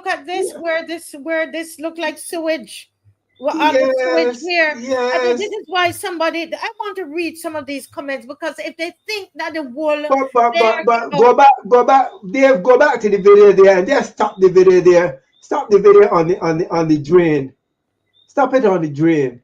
Just pull the video in. Put it in. Take it round to the back. To the back of the well. You're talking about wastewater. Right. Hold it right there. Stop it right there. We can see that in actual fact, that didn't happen yesterday. Or we can see that the actual trail of the movement of the water is from the well to the sea. Yes, and it has go a little bit further, Dave, a little bit further. And it has called right. But you can see that this didn't start yesterday. You know, and this is one of the iconic points in St. Joseph, in Bathsheba, to be more specific. And we know very well, you know, that when I took issue with what I saw there, that on that particular day in question, on that particular time in question, of course, it wasn't only my concern, but with concerns of other people in the area who are frightened to talk because of fear of Miss Piggy and Miss Piggy Associates. They can't afford to open their mouth. Mr. Lewis, I know this has been going on for a long time, but I'm frightened to say anything. I can't say, you know, come, let me tell you what's been going on. And we know very well that when we look at that this is what is happening right there in Bathsheba and going on for months. But it's only that when the well in that particular day in question, all the jobby water started to flow and talk about stink. And I said to the gentleman who came with the truck, he said, of course, Mr. Lewis, there's one thing that it is disappointing that I have to do it. But you send a truck, you know, during lunch time of all times. The restaurant, they're going, you know, full bloom. Everybody sitting down in the lounge area and having their lunch. And you can come there to pump a well. That's our iconic rock. One of them. The other was in Cattle Wash. You know? How dare you? How dare you do something like that? But Miss, I'm saying that Barbadians are, because when I saw it, I said, how could they even form their mouths to come with this? And this is why I say to Barbados, Mr. Lewis, is that we could talk all we want to talk outside of here, outside of Parliament. That it's good what we're doing, it's very good, but you need bodies inside there, because Mr. Thorne, while he he really debated this in Parliament, I have not heard it yet. I'm hoping that we'll be able to play some of it on the show at some point. But I listen to people on Facebook as well, and what they're saying is, somebody said, I look forward to the government placing these fines on themselves, because they said $50,000 or you go to or imprisonment, right? It's just like the tint law, the tint. So now they come with these fines. Everything is money, because she told them and she told us that she wants money. Miss Piggy wants money. So here is Minister Check comes into play now, and here this is what they're doing. They've teamed up to rape, as somebody said, to rape the people of Barbados. Oh yes, that's what they've done. This is raping the people financially. We've never been taxed like this before. Never in the history of Barbados. We've never borrowed so much before. The children, our children and grandchildren, they will pay and pay and pay. And now in this time, they come up with a fine for every single thing, except to fine themselves, right? Somebody wrote, start enforcing the existing laws. That's what we're asking you. Where are the people from the environmental agency? Why should somebody be calling the environmental agencies for months and they have not responded to the jobby water going into Brighton Beach? Why didn't they respond to that? Right? Somebody else wrote, those fines should be directed at the government, right? The infrastructure needs an upgrade. They said government will be paying the biggest fines. The people know if they could go up so the people could see the heading of the I want to read this. I want to read this piece here from Nation News. It said she noted the drainage unit was experiencing blockages in places where landowners had obstructed the natural flow of water by encroaching with structures such as walls, which impeded access by the drainage unit when work had to be done in the area. The legislation will address this, Bradshaw warned. People who dispose of wastewater and other waste in gutters and waterways and the sea, because that's what's happening at Brighton, have also been put on notice. So you mean there are some individuals that, according to this document in the nations, that would have contravened those laws and they have been put on notice? I want that they make it public. Those individuals who would have contravened those laws, building of walls, etc., and blocking the natural water course, because it has happened based upon that document, they have been placed on notice. Tell us about them. Who are they? Make it public. It won't be embarrassing, but of course, if they've been put on notice, they have not been charged, they have been put on notice. Do some corrections. Go make some alterations. But let us know what is going on. But I want to send them down to Brighton. I want to send them down to Bajan. I want to send them out to sea off Brighton to let them see all the jobby water floating out. Because that is what is happening. They've designed these laws, and as social media is rightfully saying, the first people that must go or should go before the court is the government of Barbados. They're the chief offenders. Listen, that's everybody is saying that. Let me read a few more. Somebody said, then stop building all over the island's green spaces. There's so little thought within government. Only knee-jerk reactions that look to pass the buck. Okay. They said, what about the men with the guns? What happened? When are you going to lock up the big boys that bringing in the guns? Where happened to the men with the guns? Where are the laws for them? Huh? Well, our children are dying inside of here. Somebody said it must be like the flooding after the completion of roadworks when there never was flooding before. Marcia, I want you to be conscious of this one thing, you know, because, I mean, this is Barbados, and we've got to protect our country. As Owenafo rightfully said, we're taking a stance. It's not a stance for Victor Lewis, it's a stance for my children and grandchildren and the great-grands to come. Just now we can be off the face of this earth and the show must carry on. So we are custodians for them. You know, so we must be conscious of this one thing, you know. I will never forget when the Minister of Education, during Agitate, mobilized that project without doing what we call a dry run. You know what the dry run, Marcia? You know what the dry run? What the dry run? Talk to me. When you basically you're carrying out whatever it is as though it's actually and based on the analysis of that, that's what they call a pilot project. You know, you put it in the pilot seat, and based upon your analysis of that, you look at the pros and cons, and then you mobilize on the pros and address the cons. But Agitate was done without that. Our Prime Minister, the same Minister of Education, did that.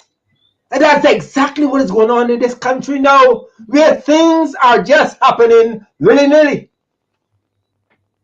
And that's what you call the essence of a despotistic behavior, despotism at its highest.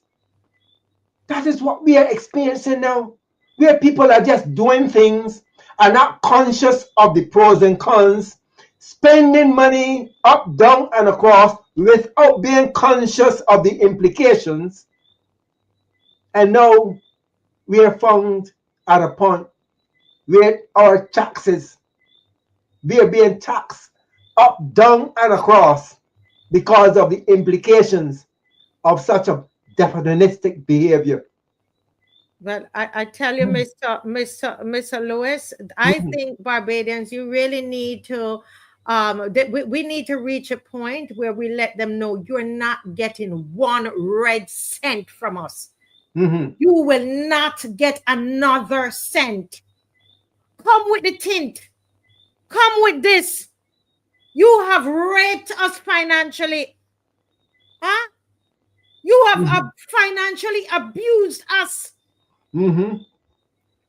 See, somebody here wrote, here we go again, another set of jobby from the mouth of a nuisance. I can't wait to hear them on the platforms come election time like a circus full of clowns and puppets. Yeah? And they brought here, any idiot can be a politician. How much more you going to take from the people? You're going to run and you're going to call election because you know you're losing ground. You know you're losing ground. And I dare say to you, you try to take another cent from the people of Barbados. Try to take another cent from the people of Barbados. You sat on a platform.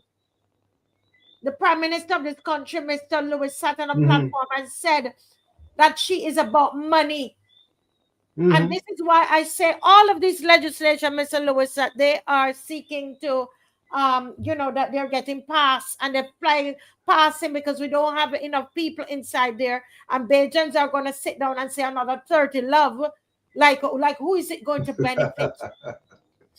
Who is going to benefit when it's another 30 lump? You're sitting down and you're rejoicing that this is what is going to look what's going to happen down there now.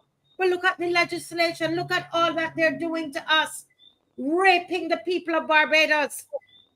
And I say to Barbadians, Mr. Lewis, give me a moment there. I want to charge Barbadians. I want to say to Barbadians, make up your mind, not a red cent. Not a red cent. We need to get out there and march again. And we are not accepting these legislations. Not another red cent from you to you, given to you. Go ahead, Mr. Lewis. You see, all of this pretty talk coming after. You know, just as I said, Marcia, when you do a pilot project, you realize your positives, you realize your negatives, or you look at the spectrum and do an analysis on the spectrum, on all entities on that spectrum, to make an informed decision. When you're coming out now with all these environmental laws or presumed environmental laws, Marcia, this is where now they realize that these developers has stepped upon this 166 square miles and want to seek to do what they feel like. So they're seeking now to bring laws or mobilize the laws or seek to redraft some legislation to come up with some new concept of a law that will be in effect to address the issues now that are currently going on. And we know very well that, as I said before, Marcia, I smell a rat, and a very big rat. Because how could you miss what is going on at Brighton? I mean, Brighton, you know, it in, you know, no disrespect to any of the areas of Barbados, but it in like let me say Concept Bay or Martins Bay, you know, up my side on the east. This is Brighton, you know. This is next to the West Coast. This is next to Platinum City. You know, it is there. It is in proximity. And you don't know what's going on that course. You don't know what's happening there. Man, Jahan making calls to all kind of departments and everybody ducking. And you come now say you're making laws. And you know how these laws came about, Marcia, just as I said before? You know these laws came about? Because they realized that they bring these developers, put them on this 160 square miles, say no to any planning application, bring the rubber stamp, stamp all the stamps, but all the environmental, all the social impact study and the environmental impact study, all the other studies that ought to be prerequisites to the start of the project are now coming after. That is one of the implications of when you seek to mobilize plans without doing what we call a pilot study. We embrace development, of course. That's wonderful, you know. But we must respect social impact. We must respect environmental impact, and of course, environmental. You know, but according to Crystal Haynes, wall to wall to wall to wall to wall. Huh? What has that done for us as the social fabric of this country? What has it done for us? You know, many of us don't frequent the West Coast, and we know why. We don't want to create another West Coast on the south, another West Coast in the east, another West Coast in the north. We don't want that. We want Nelson Street to remain as is. I mean, duty free, nice it up. But all the residents remain there, Beckwith Street and Wellington Street and Nelson Street. All those folks have become a part of that society. They constitute that fabric of that inner city. And they're there, and there they must remain. We cannot afford to go in there and seek to, what you call gentrification. That's the word, right, Master? Yeah. Is that the word? Gentrification, yeah. Yes. Yes, man. That's Yeah. what they want to do to us. You know, yeah.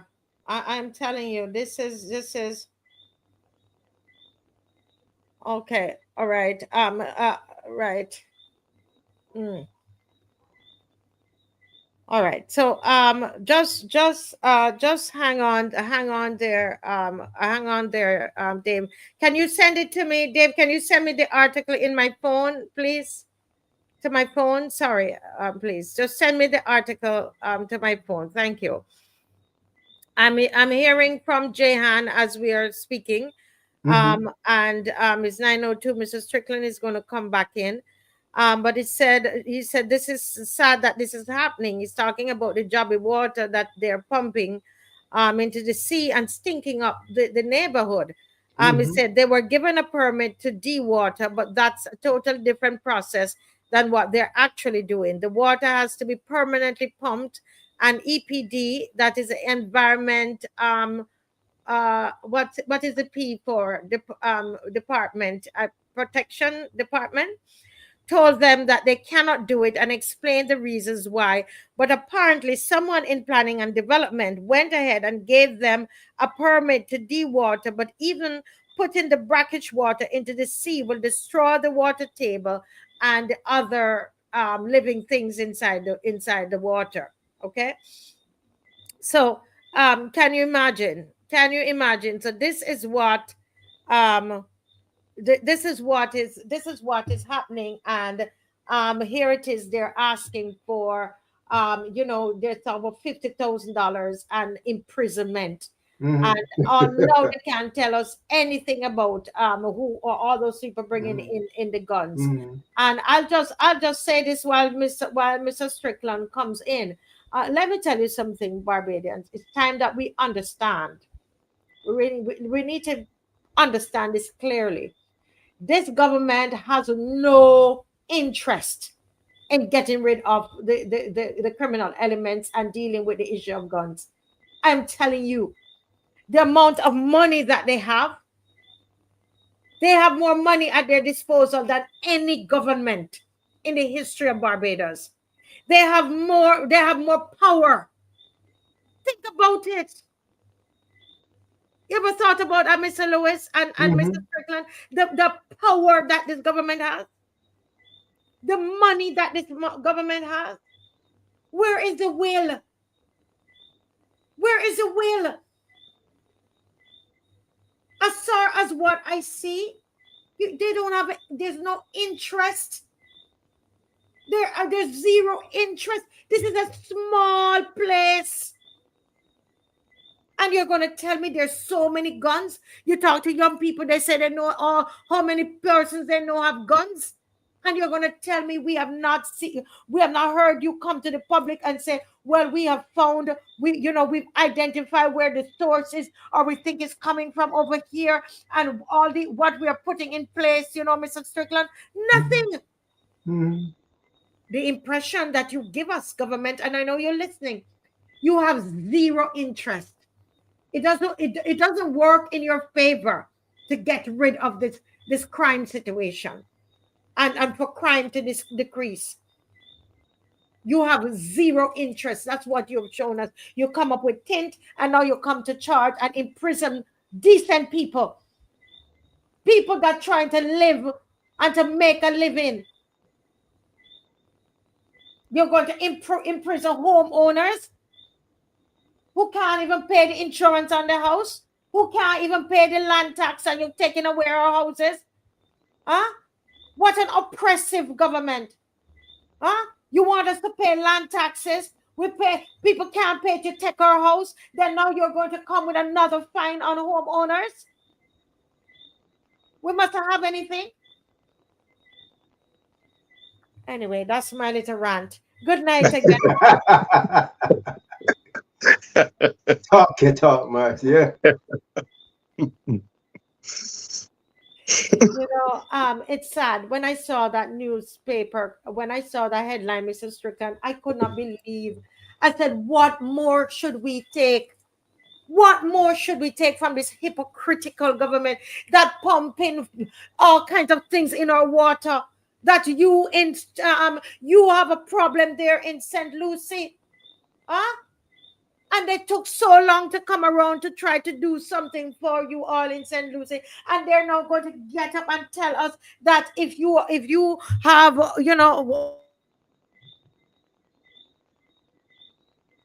or if one second, my right, the gully not clean, and the drainage and all these other things, so you have to pay 50,000 or be imprisoned. Mr. Strickland, what are your thoughts about? Okay, let me start by saying that the situation in St. Lucie has not changed. Some days it is light brown, some days it is a heavier brown, but it still has not been resolved because, as was agreed, what was accepted, acknowledged, was that it is the Wella Island deal. Subsequent to that, I got a report that because when we saw the filter that was damaged, subsequent, one of the engineer would have indicated that the exterior of the filter is fiberglass. The pipe bringing the water out of the filter is iron, and so long as the that is bolted to the fiberglass and there's any pressure, it's going to blow it again. So on the same day that we had our meeting at St. Lucie Parish Church, this gentleman visited the pumping station before he came to the meeting and indicated that no water was going through the filter. So the water was bypassing the filter, and that's why we are still getting the brown water, because if the water goes through the filter, it's going to further damage the filter. So that, unfortunately, we are still at square one. But they said in 12 months' time, and we will wait, not necessarily 12 months, but we are monitoring it to see what is happening. Okay. Now, in respect of what you were speaking about just now with the guns and so forth, what was interesting is that on the change of government, the Barbados Port Inc. purchased new scanning devices so that all containers coming into Barbados are scanned total as a container.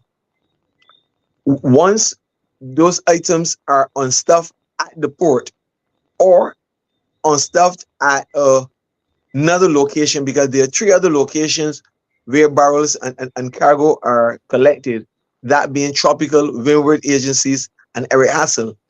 There are scanners that are located at these sites. At the Barbados Port in Shed 2, there are not only scanners which are monitored by custom officers, but there are police officers with the canine unit in that shed also, so that there's a lot of checks and balances on cargo coming in to the port. But whether they are totally effective is a different matter altogether. And then the barrels are then examined by a custom officer after they have passed the scanner. So there's a lot of things. So which means that these guns most likely are coming in at another port of entry other than the seaport in those areas. And we are well aware that there are containers which are unstuffed at business locations in the presence of custom officers. Now, there are no scanners, based on my knowledge, at some of those locations, because if I'm bringing a container and I have a business selling whatever else, the container comes to my, once I am one of those trusted what they call shippers, it comes to my location, and then the custom officer comes, in most cases in the afternoon, to examine. And therefore, I do not cast any aspiration on any custom officer, but it is impossible for a custom officer to be able to examine every box of every whatever else that comes out of that container. And therefore, there are still those loopholes where guns can be coming in containers. But then there's the Port Ferdinand, there's the Port St. Charles, but then there are fishing vessels that come into the fisheries complex and other places around Barbados that are not examined. I'm just saying that there are so many. We have a porous,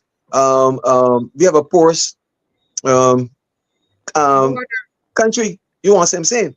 And therefore, there's so many opportunities, okay, for persons to bring. So I don't know how much what government may need to do, but there has to be responsibility of Barbadians or Barbadian also who work in some of these areas to be able to do maybe more to do diligence in respect of what is coming into Barbados. I'm not excusing government at all, but I'm saying that there are too many small areas that it can happen because during the rush period at the airport, custom officers are not able to examine every person coming into Barbados. So Yeah. these are things that we have to look at in respect of dealing with the matter. Okay. Yeah. I want to go back. I want to go back to the national insurance and once Yes. a matter that was raised earlier. Okay, that's okay. Yes, sir. Go right Okay, ahead. okay, right now. The question was asked in respect of early pensions.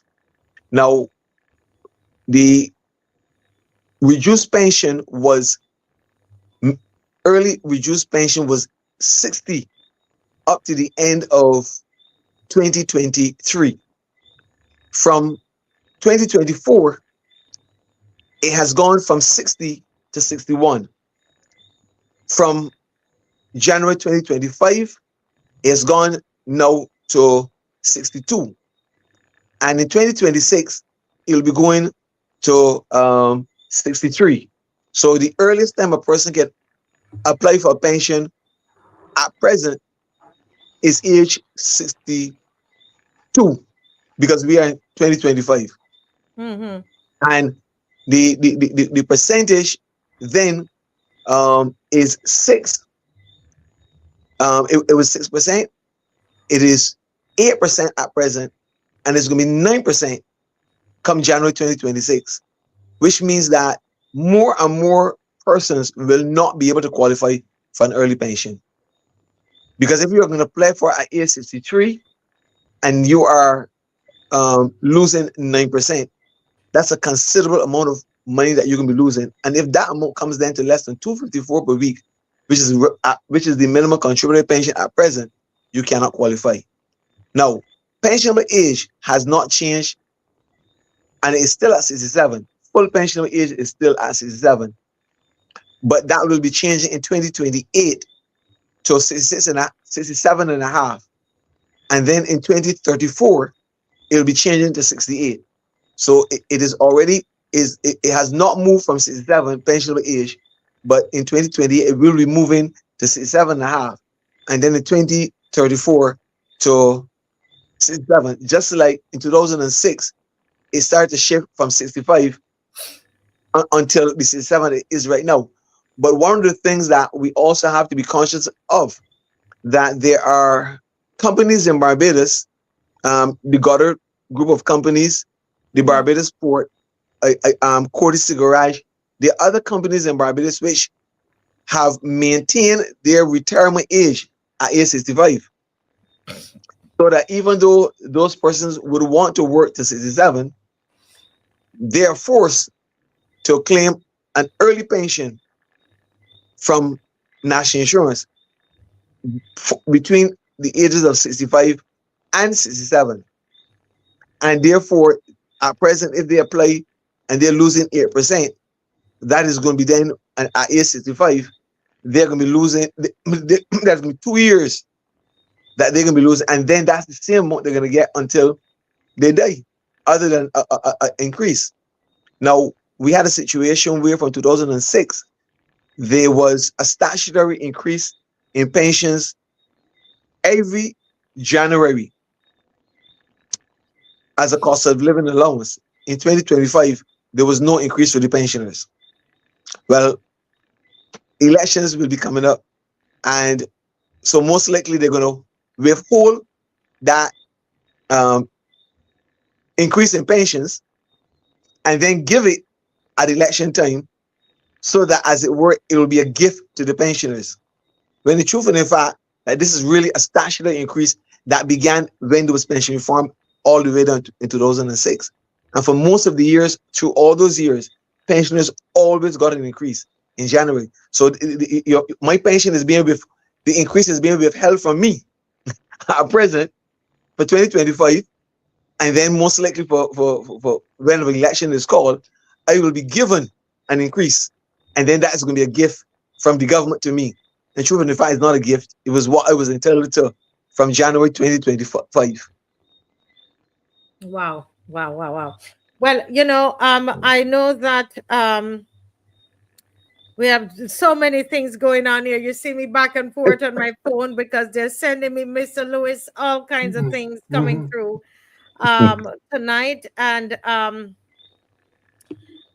want to let me read what is on. Let me read a part of this article that's on the screen.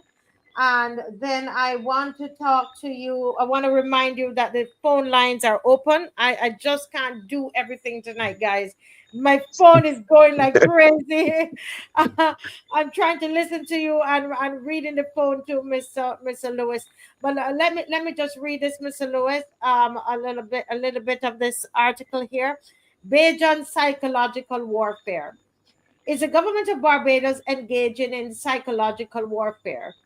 Psychological warfare involves the planned use of propaganda and other psychological operations to influence the opinions, emotions, attitudes, and behavior of opposition groups. I believe it is. The government of Barbados has engaged over and over again in activities which it very well knows its populace will object to. These are activities which, on the surface, carry no merit, goes totally against our culture, our moral systems, and our religious belief. Such activities shock and raise the hairs on Barbadians. Let's start with the safe zones during COVID. This announcement made very little logical sense and went against the grain and culture of Barbadians who have for decades prided themselves on being able to travel the huge length and breadth of Barbados in a couple of hours. However, what that failed initiative did was to plant in the minds of Barbadians the concept of 15-minute zones, which has been bandied about in bigger countries and which they are planning to bring here again. Another off-the-wall action by this government was a comprehensive sexuality pretest, which this government knew they will run afoul for with Bajans. Yes, they did it. This effect is that they have planted concepts of, the transgenderism, LGBTQ, child rights, removal of parental rights, among other non-Caribbean concepts in the minds of young children and the general populace. Also, what they have done is to tell parents and all Barbadians that these topics are real and could be very well be knocking on their door and in their society in the near future. These are all games of the mind promoting tolerance and normalization. Again, the bathroom signs at the school in St. Philip, while denied by the government, has served to plant the concept of transgender bathrooms and transgenderism as real possibilities in Barbados. Then there is a Springer School fiasco, but was it really a fiasco or planned and intended? No matter what angle you look at it from, there's no logical or reasonable reason for the nature of the drill. That is the cutlasses and the guns and or the fake guns they were, and at an all-girls school on the International Day of the Girl. Neither does the way it was executed make any common sense. That is unannounced and played by real thugs or highly thug-like actors. They probably knew the trauma this illogical activity would cause. They also probably know that parents would once again be enraged. Yet they did it and planned a scapegoat actor, apologizing after the fact, just as they did with the computer sex test with the IDB, apologizing after the fact. The net result is that every school child now thinks that such a situation is really possible at their school, when in fact there is zero evidence of it happening in the past, in Barbados or the Caribbean. But it happens all the time in North America, and so why not in Barbados? These are mind games. Finally, there's a newest scare. Bajans consuming water derived from sewage. Barbados still has the sewage problem this government inherited from the previous administration, however real that was. Yet this government is presently borrowing money to fix the same sewage problem. Do you, in your logical mind, believe they will be able to handle and maintain a level 3 sewage treatment plant in a way to keep Barbadians safe while drinking sewage water?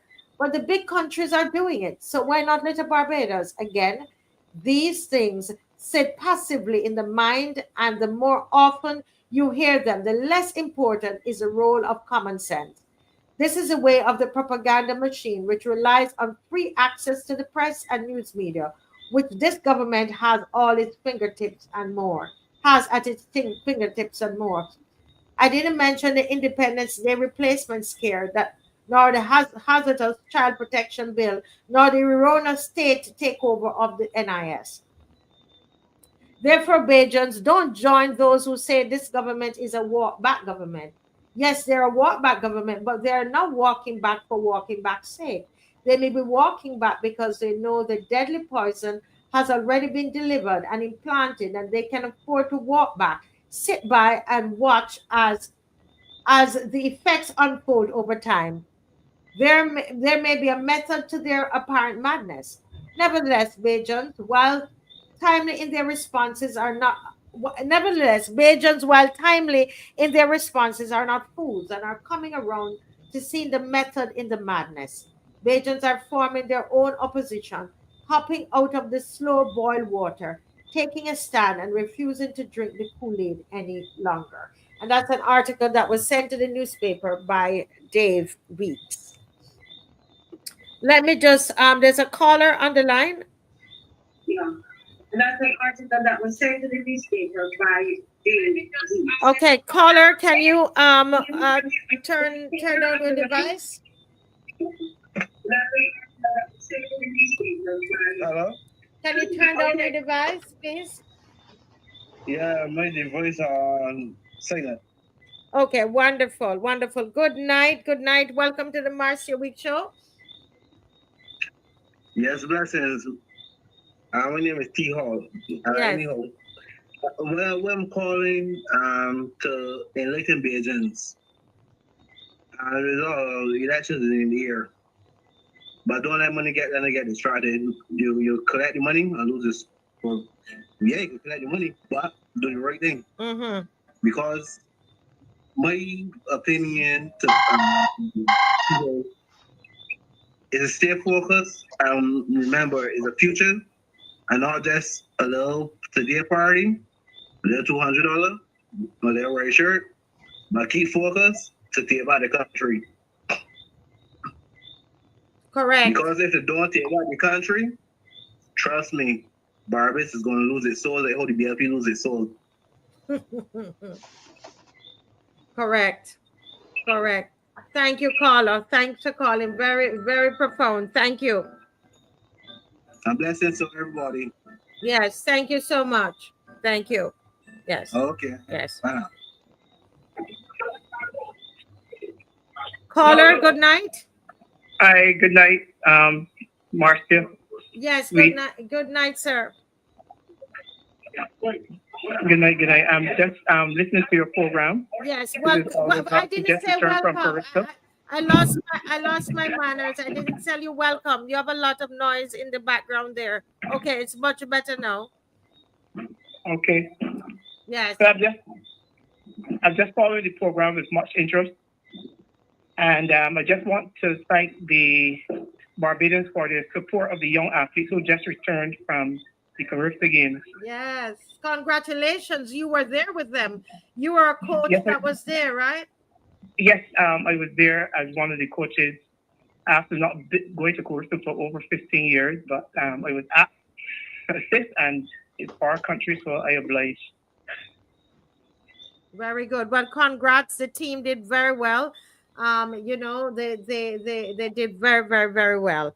I must say, a job well done, sir. Job well done. Yes. And what's on? Actually, you had 14 medals: 1 gold, 4 silver, 8 bronze, right? Yes. Yes. And then there were 12 fourth place finishes. That could have been easily 12 more medals, Mr. Lewis. I mean, that's amazing. Yes, of course. And these are young people with no stadium to practice, you know, no proper track, no nothing. I mean, can you imagine the talent that is here? But caller, this is your time. I just bigging you up. Go ahead. Yes, I'm just want to congratulate the coaches for the sacrifices during this tough period of not having a venue for adequate training, and because you have events like hurdles, long jump, where you need the facility and you need a stadium track, you need to get accustomed to the surfaces that you're going to train on, and because we have not had that, the coaches, through their resilience, their knowledge, and their sacrifices, have used whatever training grounds they were able to. You know, sometimes during the track season outside becomes very dry, and we have to find somehow to maneuver between the bad surfaces, the cracks, etc. on the field. But it is a test. These 14 medals is a testament of what the coaches have done over the years. I was somehow like the minister to understand that this sacrifice, and to stop every time he gets on the ear trying to bash the coaches and give the impression that they don't know what they're doing. This is a country that has some of the most qualified coaches in the world. And we are working with very little and producing a lot. Look at Bahamas, who were able to show some dominance in the early days, and they still struggle to get 40 medals. It is not easy to go past 25 medals as a country at the Games in Carissa, where the competition now seems to be spread. Jamaica continues their dominance because of their program within the schools. We now have to catch up. So this performance is the start of something which is going to mushroom into some more success as the young athletes mature. And I would like the public to support them, because this was a team of a lot of first-timers who are now getting the experience of the first experience at regional competition. Yes, yes. No, but no, they should be celebrated, and I'm hoping I can get a couple of them to interview them on the show. But I hope the minister is listening. A lot of these coaches are doing this, Mr. Lewis and Mr. Strickland, free of cost, you know. Yes, Marcia, yes, they are. Because like me as a teacher, you have a full timetable, you have duties, bus and lunchtime duties. And then at the end of 9 to 3 school day, you're expected as a teacher to somehow muster enough energy for another 2 hours to coach free of cost after school and to produce what you get, what you're saying at this point in time. So it is a testament of what we are sacrificed every day. It is our own money in some cases, family time in a lot of cases. And when we travel, it's not easy. Yes, yes. Well, we want to say thank you. Somebody put up here, we thank our coaches. Yeah, they said thank you to the coaches. Now, you're also a teacher. You said so. This thing that is happening with the teachers. You know, I don't know. Did you hear the news? Did you listen to the news? I'm just listening to a voice note by the General Secretary as it relates to the matter that is before teachers today. It has to do with our terms of services and in terms of the applying for the loan leave. I applied 3 times and was refused. And a decision that was handed down by the courts. And we have a government who refuses to accept that decision. So you can't be turning around teachers, a significant part of our nation, who touches every profession that there is. There you'll find there's a teacher responsible. And then you're pushing them here and pushing them there. You have to stand up sometimes and say enough is enough. And that is what teachers are just saying to this government. This is rightfully ours. Give it to us. So what are your thoughts about the minister? I don't even know if he's a minister, the minister of transformation, whatever. We don't have a minister of education. We don't have a minute. So the Chad Blackman, what are your thoughts? Did you hear what he said, that all of your concerns that they're politically motivated? That if there was ever a silly comment by a new minister, that was it. It is silly. That is an issue that has been going on for some time. How can it be political? And then relating it to an upcoming by-election that a date has not been announced. That was so silly. And he needs to refute the comment and apologize to the teachers, because you are trying to develop public opinion against teachers for something that is rightfully theirs, and that is not right. You cannot do that to your people. And as a young minister coming into a ministry, coming into the cabinet for the first time, he should be looking for support, not trying to anger people. And you think that comment would have angered the teacher? You're a teacher listening. It did nothing to satisfy the situation as it is. It did nothing. Wow. Because I mean, I've heard of these cries of the public teacher. The teacher should be striking long time. It is true. It went on too long. So what's happening for the teachers tomorrow? So sorry to hold you, but what's happening for the teachers tomorrow?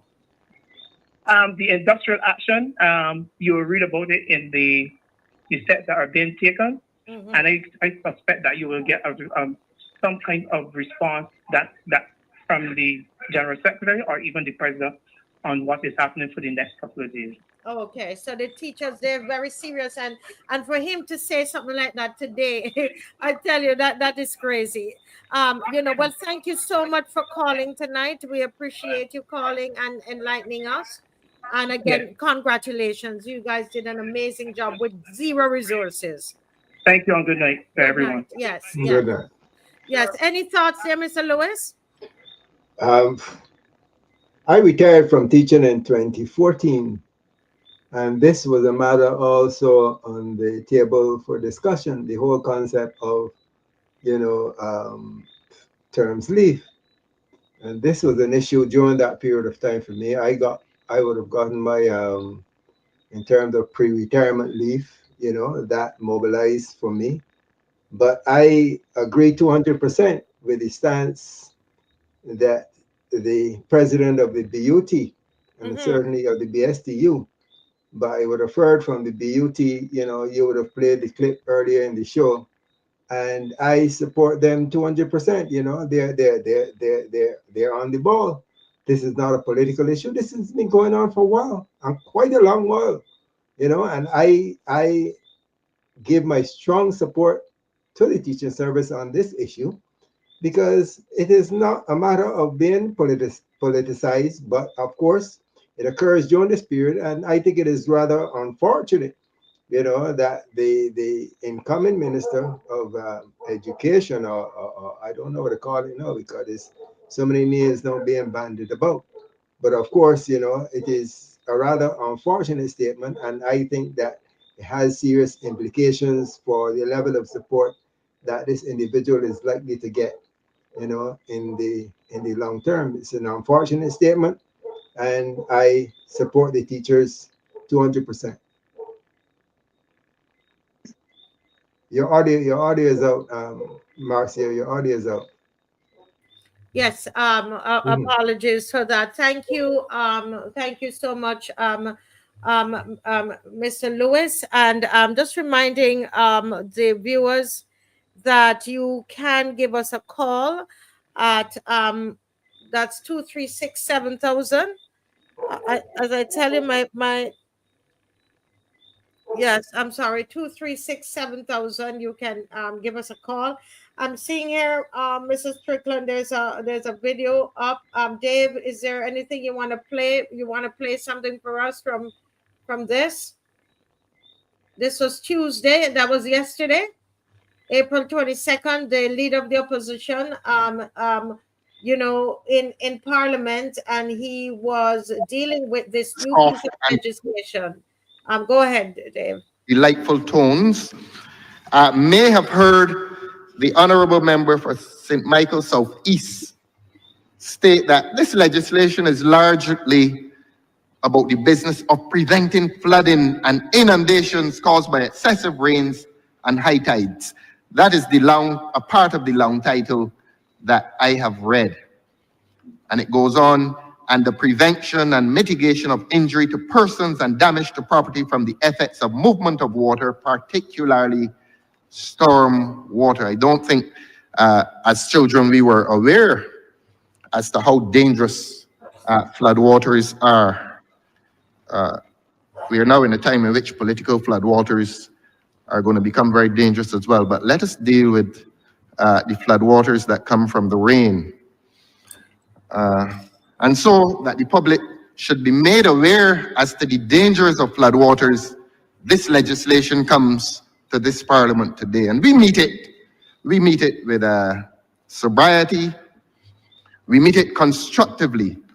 But I want to look at section 17 of the, clause 17 of the bill. Permit me to read it, sir. The rubric says, duties of land developers. Now, we are in an era in which people get very, what's the word I'm looking for? People get very sensitive and aware when they hear the word developers. Unhappily, the government may have conducted itself in such a manner in which developers are looked upon with suspicion. But the country does not want to look upon developers with suspicion because developers are investors. What is really happening, I will tell the government this, it is not so much that Barbadians are looking upon developers with suspicion, but that Barbadians are looking upon the government with suspicion because the government is displaying a behavior in relation to developers that is not meeting the approval of the people of this country, and the government knows that I'm talking about Gemmett's Lane. But even before we come to Gemmett's Lane, we came to Whole Town. And Whole Town really has been an area mired in political controversy. It is an area in which the public seems to have lost a lot of confidence in the government. The people seem to be suspicious of the government, so that even if the government brings this legislation today, and if this legislation has some merit and virtue, it will be obscured by a public that is no longer seeing virtue and merit in government's behavior. So that I see my role on this place where the Lord sent me as being that of speaking to the public and saying to the public, look, where there is virtue and merit, let us examine it. Or as I normally say, let us scrutinize it and analyze it and criticize it. And there are occasions on which we will not chastise. And I don't think there's any chastisement today, but let us scrutinize, analyze, and criticize in a climate of parliamentary collegiality, in a climate where there can be some parliamentary objectivity upon a subject that is worthy. And this subject is worthy. Clause 17 speaks of duties of land developers. Permit me to read it, sir. Submission of stormwater drainage plan. Section 17, clause 17, subclause 1. A land developer shall prepare for the approval of the chief technical officer and the director of planning and development, where the latter so requests, a stormwater drainage plan for the proposed development area. So that developers, if I understand that correctly, are obliged by this law and probably previous laws to make a submission to town planning as to their treatment, no pun intended, of the issue of flooding. In other words, you come to build something, preserve the interests of this country in ensuring that you are not going to build something that becomes a hazard. Now, I distinctly remember when the Honorable Member for Christchurch West made a presentation in here a few weeks ago on that now infamous Whole Town project. We had a very civilized and sober exchange, and I asked the Honorable Member if he could guarantee to the people of this country, and more particularly the people of St. James, that the question of flooding would be dealt with in those plans to build whatever monstrosity they plan to build down there. I asked in a very gentle manner about the question of flooding. And the Honorable Member, as he is wont to do, he responded with sobriety and said that there had been those safeguards dealt with, certainly in relation to flooding. Now, those with local knowledge would still insist that Whole Town is going to be perhaps perpetually a difficult area for development, certainly when it comes to the prevention of flooding. Clause 2, subclause 2 of that bill goes on to say what the developer has to do in his correspondence or his submission to the Director of Planning and Development, who then forwards it to the Chief Technical Officer. I don't know what are the best laid plans of mice and men, nor even developers in relation to that project. But the question will arise as to whether this legislation retroactively, when it is passed, applies to the Whole Town project, or whether this legislation is too late for the Whole Town project. The Honorable Attorney General and his assistant in here. Okay. All right. So Dave, let's pause it there. I think I wrote down here about the Whole Town project because one of the things I remember is Senator Crystal Haynes, Mr. Lewis. Remember, she was asking about flooding, the whole issue of flooding at Whole Town. That was a big issue that she brought up. Do you remember that, Mr. Lewis? Of course, but you heard what Mr. Thorne is saying, whether the legislation is too late. You understand? But that's the whole concept of policy, where you look at the pros and cons. So now they realize that the cons are in their face. You're looking now to go and put legislation in place after the fact to address these issues. And did the same thing that Crystal Haynes was talking about, and she got axed because of it. How dare them do something like that, because those are the prerequisites. Those are the studies that ought to have been done that will guide us through this process. But they're now coming after the fact. Unfortunate. Yeah. Mr. Strickland, anything you want to add there while we wait on callers to come in? Two things I would want to speak to, and one very briefly would be when Felicia Dujon spoke.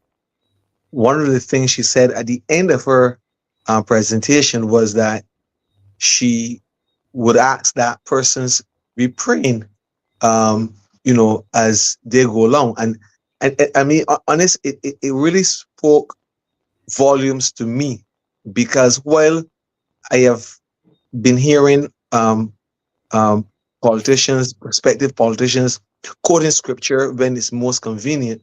In the midst of her accepting the nomination, she has asked that persons pray for them.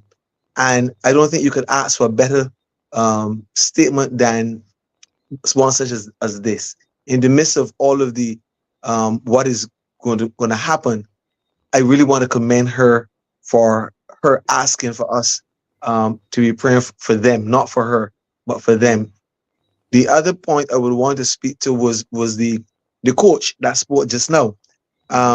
You know, from when Obadeli won his bronze medal, the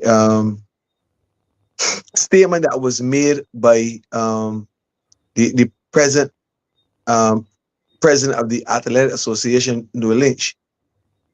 I mean, the very day that Oba won bronze medal, he was criticizing Oba for not doing more weight training and whatever else. I mean, in the midst of the first ever single medal by a Barbadian, that was his comment. And I am really tired of hearing him speak, because they're the coaches that, like the one we just heard, we really need to hear from, because they understand what it takes to produce the athletes that we have in Barbados.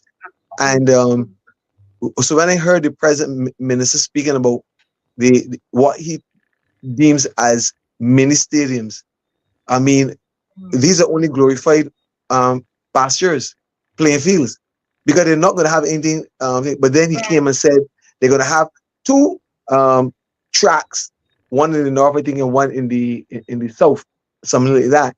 But there is tremendous. The coaches in Barbados need tremendous help, because you have a lot of children who are very good, but unfortunately they can't get into some of the track clubs because of where they're located. They can't access them because of finances. And we have individuals in Barbados that are extremely good at primary school, but by the time they get into secondary school, we lose track of them. If you follow NAPSAT, and then when you follow BSAT, then a number of names that were prominent at NAPSAT, you do not hear them at BSAT, because some of those students find places at secondary schools where there's not a big athletic program. And I know of students that there was one particular young lady that attended Ignatius Bay, and she went off to Frederick Smith, and she was extremely good. But unfortunately, you know, they do not have the kind of track program that some of the other schools have, and she faded away. You want to say, so I think that we really need to have a program that is consistent and not just talk, but to make sure that we produce the kind of athletes that they are available in Barbados. And I would hope that he would think before he makes his utterances, because you know they have not been filled with a lot of reasoning and common sense in some of his statements. Yes. Thank you. Thank you so much. Thank you so much, sir. There is a caller on the line. Caller, welcome to the Marcia Week Show.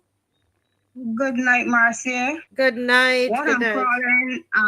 What I'm calling about is I would like the people that go in and vote in St. James North. Do not take no red shirts that have money in it. Stop that. I would like them to stop the children from this in out in school, and the black people children is getting illiterate because they ain't getting enough learning as they should. That should stop. And I know Felicia Dujon is going to win that election. She is David, while Chad is Goliath. He cannot win that seat nowhere in Barbados.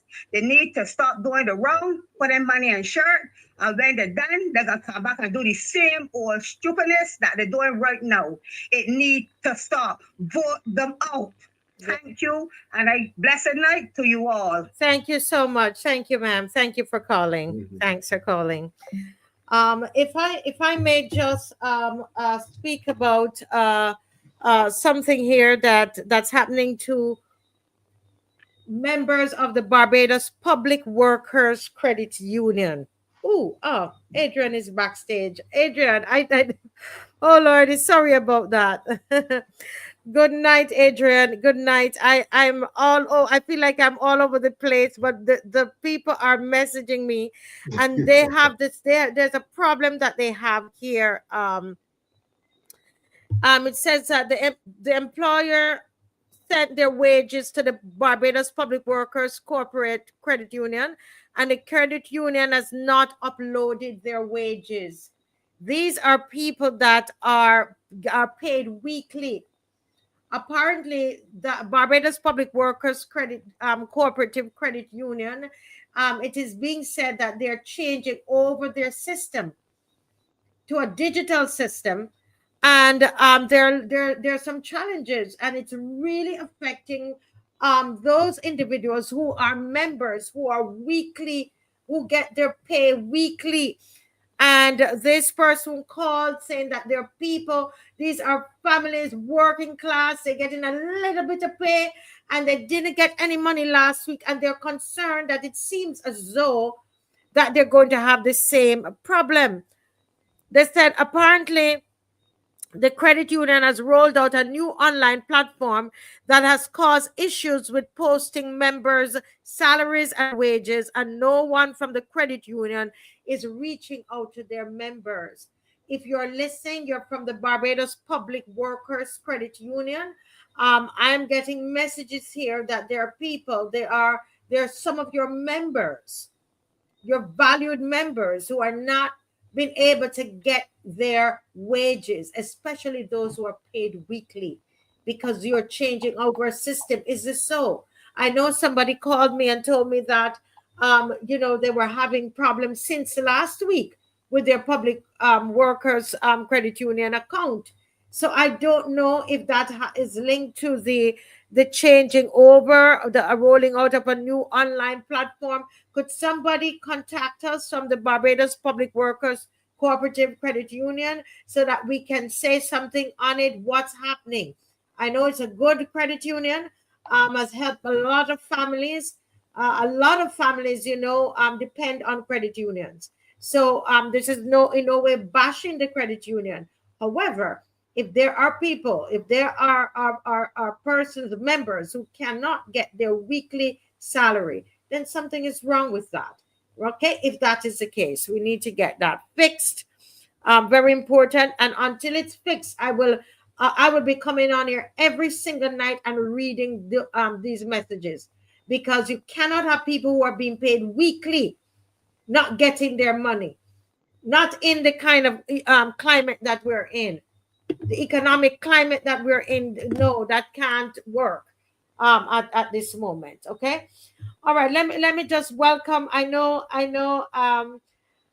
you've been quite busy, sir. You've been quite busy, and tonight you were supposed to be on, but I know you at work. Can you unmute? Yeah, there you go. Sorry about that. Hi, Marcia. Hi, Mr. Strickland and Mr. Lewis. I hope you guys are doing well. Yeah, so it seems like the political silly season is heating up in Barbados, and interesting. I too am one of those people, along with Don Leacock and others, who believe that this is an opportunity for the Barbados Labour Party to make this a general election. So that's something for the Democratic Labour Party to look out for. I think this election is a teaser. They know that they've lost some ground, and they're hopefully, will use this if they do go ahead for a by-election. I think the DLP did the right thing in coming out so early with a candidate and not listening to the so-called political scientists who was telling them to back out and not to contest.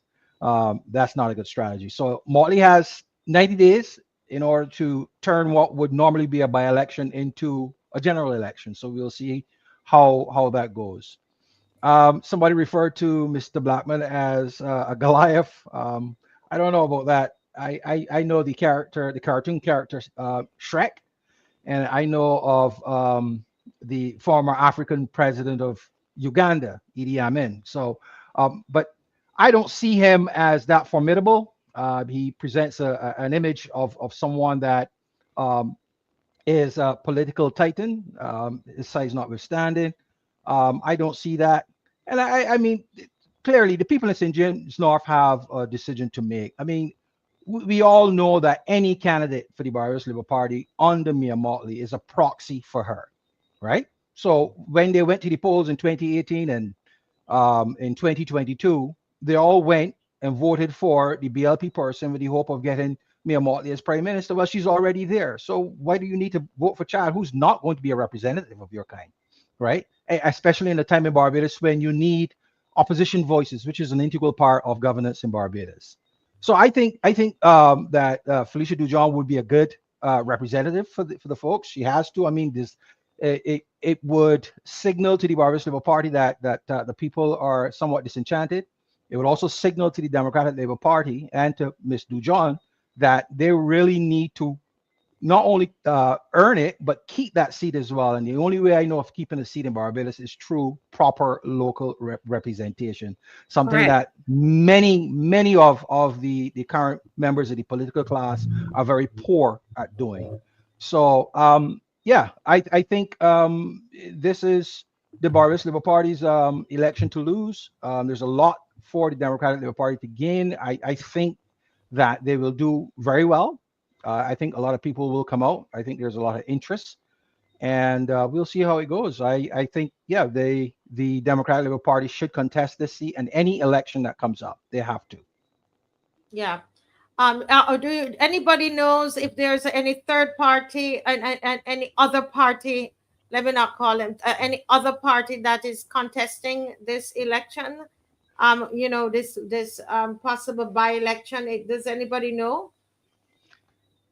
I don't, and it's early days yet. But yeah, I don't, and I would be surprised if any of the third parties, which have pretty much been dormant since the last elections, would do so. But I would encourage them to. As part of practicing our democracy, more people get in and give people a choice. The more we keep putting candidates other than from the two main parties in elections, the more normalized it would be, and bringing us closer to that day when Barbadians en masse or in a majority in a constituency would see relevance in voting for an independent candidate. It is high time, and it is that they shouldn't step back. They should always step up. Don't worry about the people who laugh and say, "Oh, you lost a deposit," that kind of nonsense. Keep doing it. At some point, something's going to give. Some independent candidate is going to come along that finds favor with the people in a constituency and make their way to Parliament. Yes. As we're getting ready to close, Mr. Lewis and Mr. Strickland, I want us to. I know that Felicia is from the Democratic Labour Party.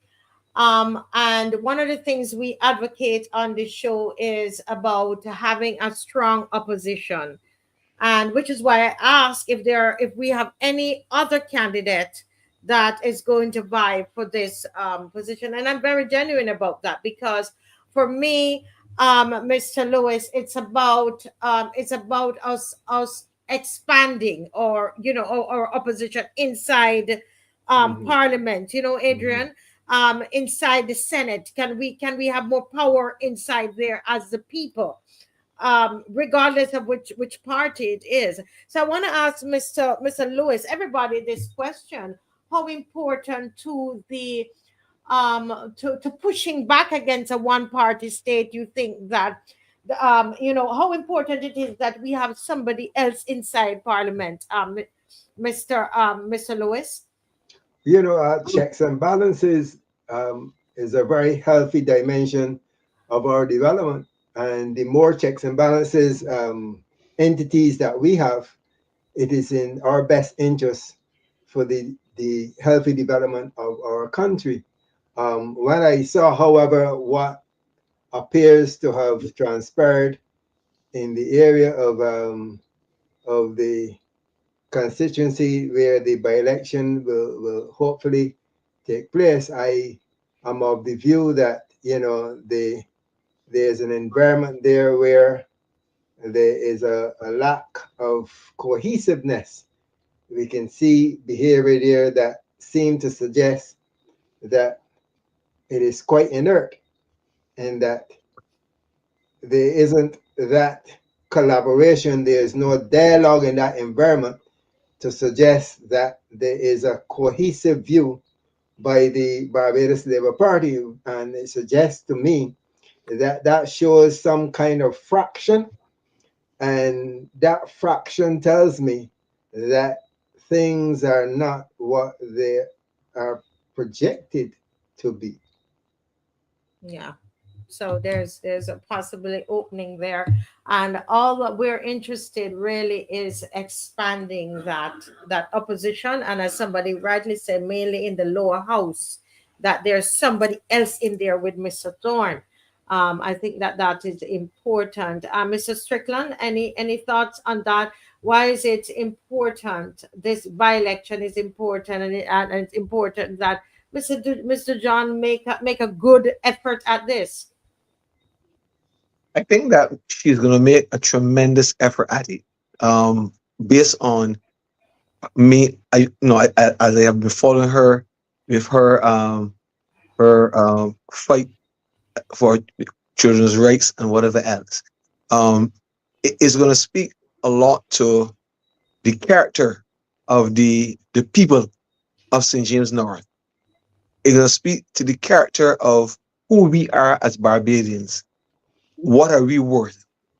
What are we worth? Whether we will fight for ourselves or whether we will allow ourselves to be maybe bought and whatever else. So I think that her winning or losing will speak to the character of the people of St. James North. I think they are as much under examination as the two candidates, because it is who persons are. And I remember being the returning officer for St. Lucie in 2018, and I remember there was a particular police officer, and I think he was inspector or superintendent. No, there was all the campaigning up until that point. Mm-hmm. And when he was in the voting booth for such a long time that I was about to, because the policemen voted along with the election workers, I was just about to get up to go to ask if he wanted help. I mean, you're talking about an inspector of police or superintendent, because he was in the KK uniform, which is, an intelligent person, but he was having difficulty at that moment on who to vote for. And therefore, I think that persons in St. James North are going to find themselves in the situation whether they have to vote for their conscience or for their pockets. Yeah. That's the reality. And the question is, who are they? You understand? And I think that whether it's a by-election or a general election, I think Barbadians are going to have to sit up and ask themselves, what am I worth? Am I worth X for my vote that is my constitutional right? Or am I going to give it away because of persuasion, money, or whatever else? And I think that based on what we are seeing, I don't like what I'm seeing, unfortunately. So it's not whether Ms. Dujon is going to put up a good fight or whether she deserves to win or not. I think it's going to be what are Barbadians worth at this time in relation to all that is there on the table before them. Very good point. Good point. Good point. Well, I'm going to give the last word to Adrian, HINDS, who I know he wanted to be here earlier, but has some other agreements, etc., that he had to take care of. So we hope to see more of him next week. Yes, Mr. HINDS. Well, I can't be available on Friday. No, I will be available on Friday. Lovely. I down work tools on Thursday night, so I'll be available on Friday. Yeah, just what Mr. Strickland said is extremely correct and important. This is an opportunity for Barbadians in St. James North to demonstrate a little independence, a little self-interest, if you will, that for themselves to vote for representation. We have not seen anything from the current group of BLP representatives, constituency representatives, suggest that this particular individual, Mr. Blackman, would be a true representative of local needs in St. James North. I think, and that he would just be there as a proxy for the Prime Minister, and we see what that has given us so far. There are concerns about governance. There are concerns about one party, being a one-party state. This is a time to ensure, beyond a shadow of a doubt, to let your voices, let your vote be heard and counted in that regards. I think that this young lady would be a fantastic representative, as I said. And at the national level, I think you will be doing a duty to Barbados to demonstrate that, to bring back some semblance of normalcy to the Westminster system that we have, which requires an appropriate level or measure of opposition to government. It works better that way. So good luck to her. I'll be talking about it more as I look into what the comments are. Some of the early comments, and I will finish with this. Some of the early comments I heard is, speaking to her nationality, and that's utter nonsense. We've had folks of different citizenship in our parliament before. We had Aaron Truss. He's from Guyana. He was with the Barbados Labour Party. There's another name that escapes me. Well, yeah, people talked about David Thompson. He was born in England. The lady in the Senate that used to run in St. James South, I believe. I don't remember her name right now. She was born in England as well. So yeah, I mean, it is all nonsense that anybody would try to persuade the voters in St. James North not to vote for her because she is not a Barbadian. And it is sad that this is coming from the party that once accused Barbadians of being xenophobic because we had concerns about the number of Guyanese Indians that were coming into Barbados and are being enticed into Barbados as cheap labor.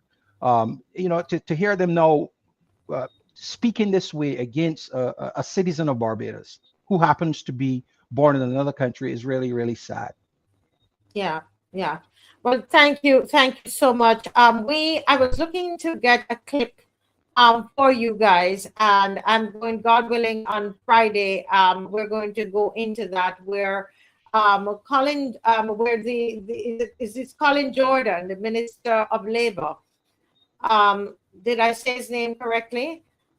Yes. I was told that he called, basically cursed at called Mr. Thorne a whore inside of Parliament. And this is the kind of behavior. I don't know, is this what it is there? Because I can't get started up now. But is it exactly on it, or we have a long thing to listen to? I don't know. Repeat, please. Okay, so we won't play that now, okay?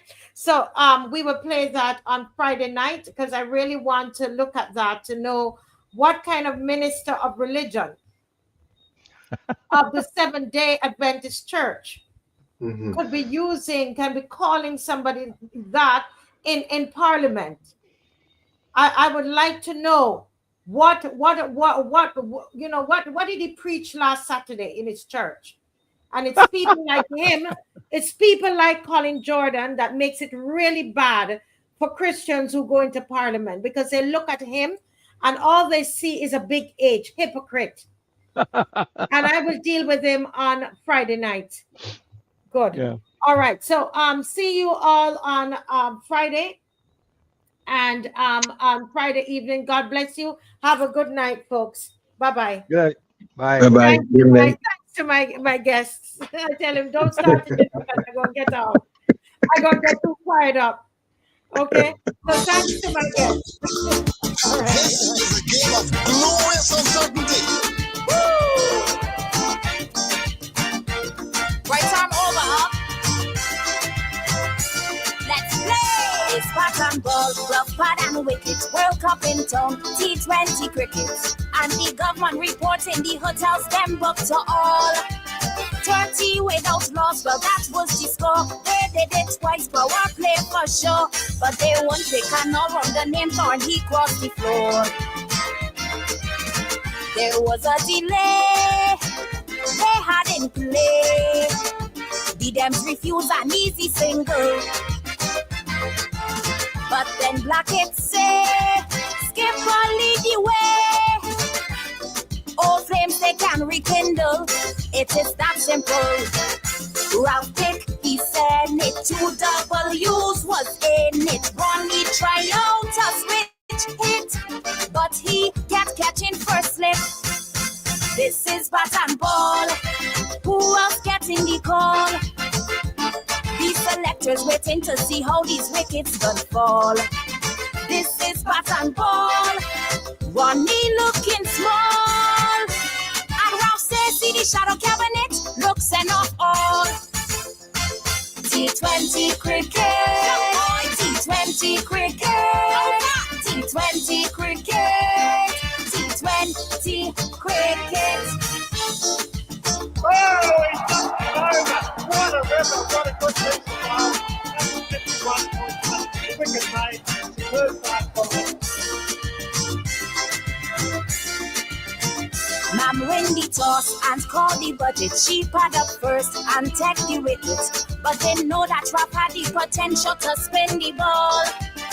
She never gave him a play before, so tell herself it's 6s and 4s. She take guard and play forward, she bat as broad as a door. But in his reply, Ralph talk about Dubai. 67 strong, the frequent flyers. Then he pulled the choke when he mentioned hope. Each ball he bowl a bouncer, it tastes like fire.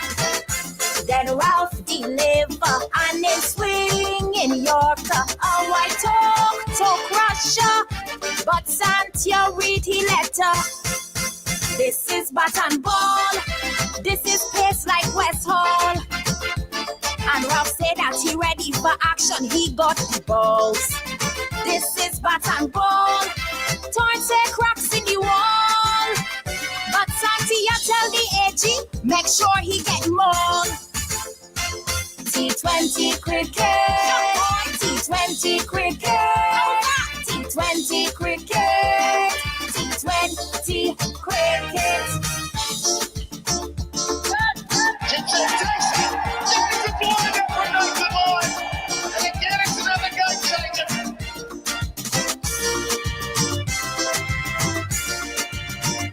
The innings closed, lunchtime at cricket. Ralph knocking up chest guard and helmet. But Steve Blackett preparing to open with the new ball. Ralph was in shock as these shadows loom. He just left Steve in the dressing room. And the look on his face was destruction, rancor and doom. Steve's no confidence met Ralph's defense. So then he tried for an expulsion. Then Steve gets suspended, but it didn't end. The Dems reported a burglary and had to call police. But in the pavilion, the eager 11 jostling for position, and one come back from prison. This is bat and ball, the old guard getting call. And Ronnie like Frondell, he would not say nothing at all. This is bat and ball, the strategy tall. Me a sent to be in George Street and watching it all. T20 cricket, T20 cricket, T20 cricket, T20 cricket. Oh, reverse it, wait for the top.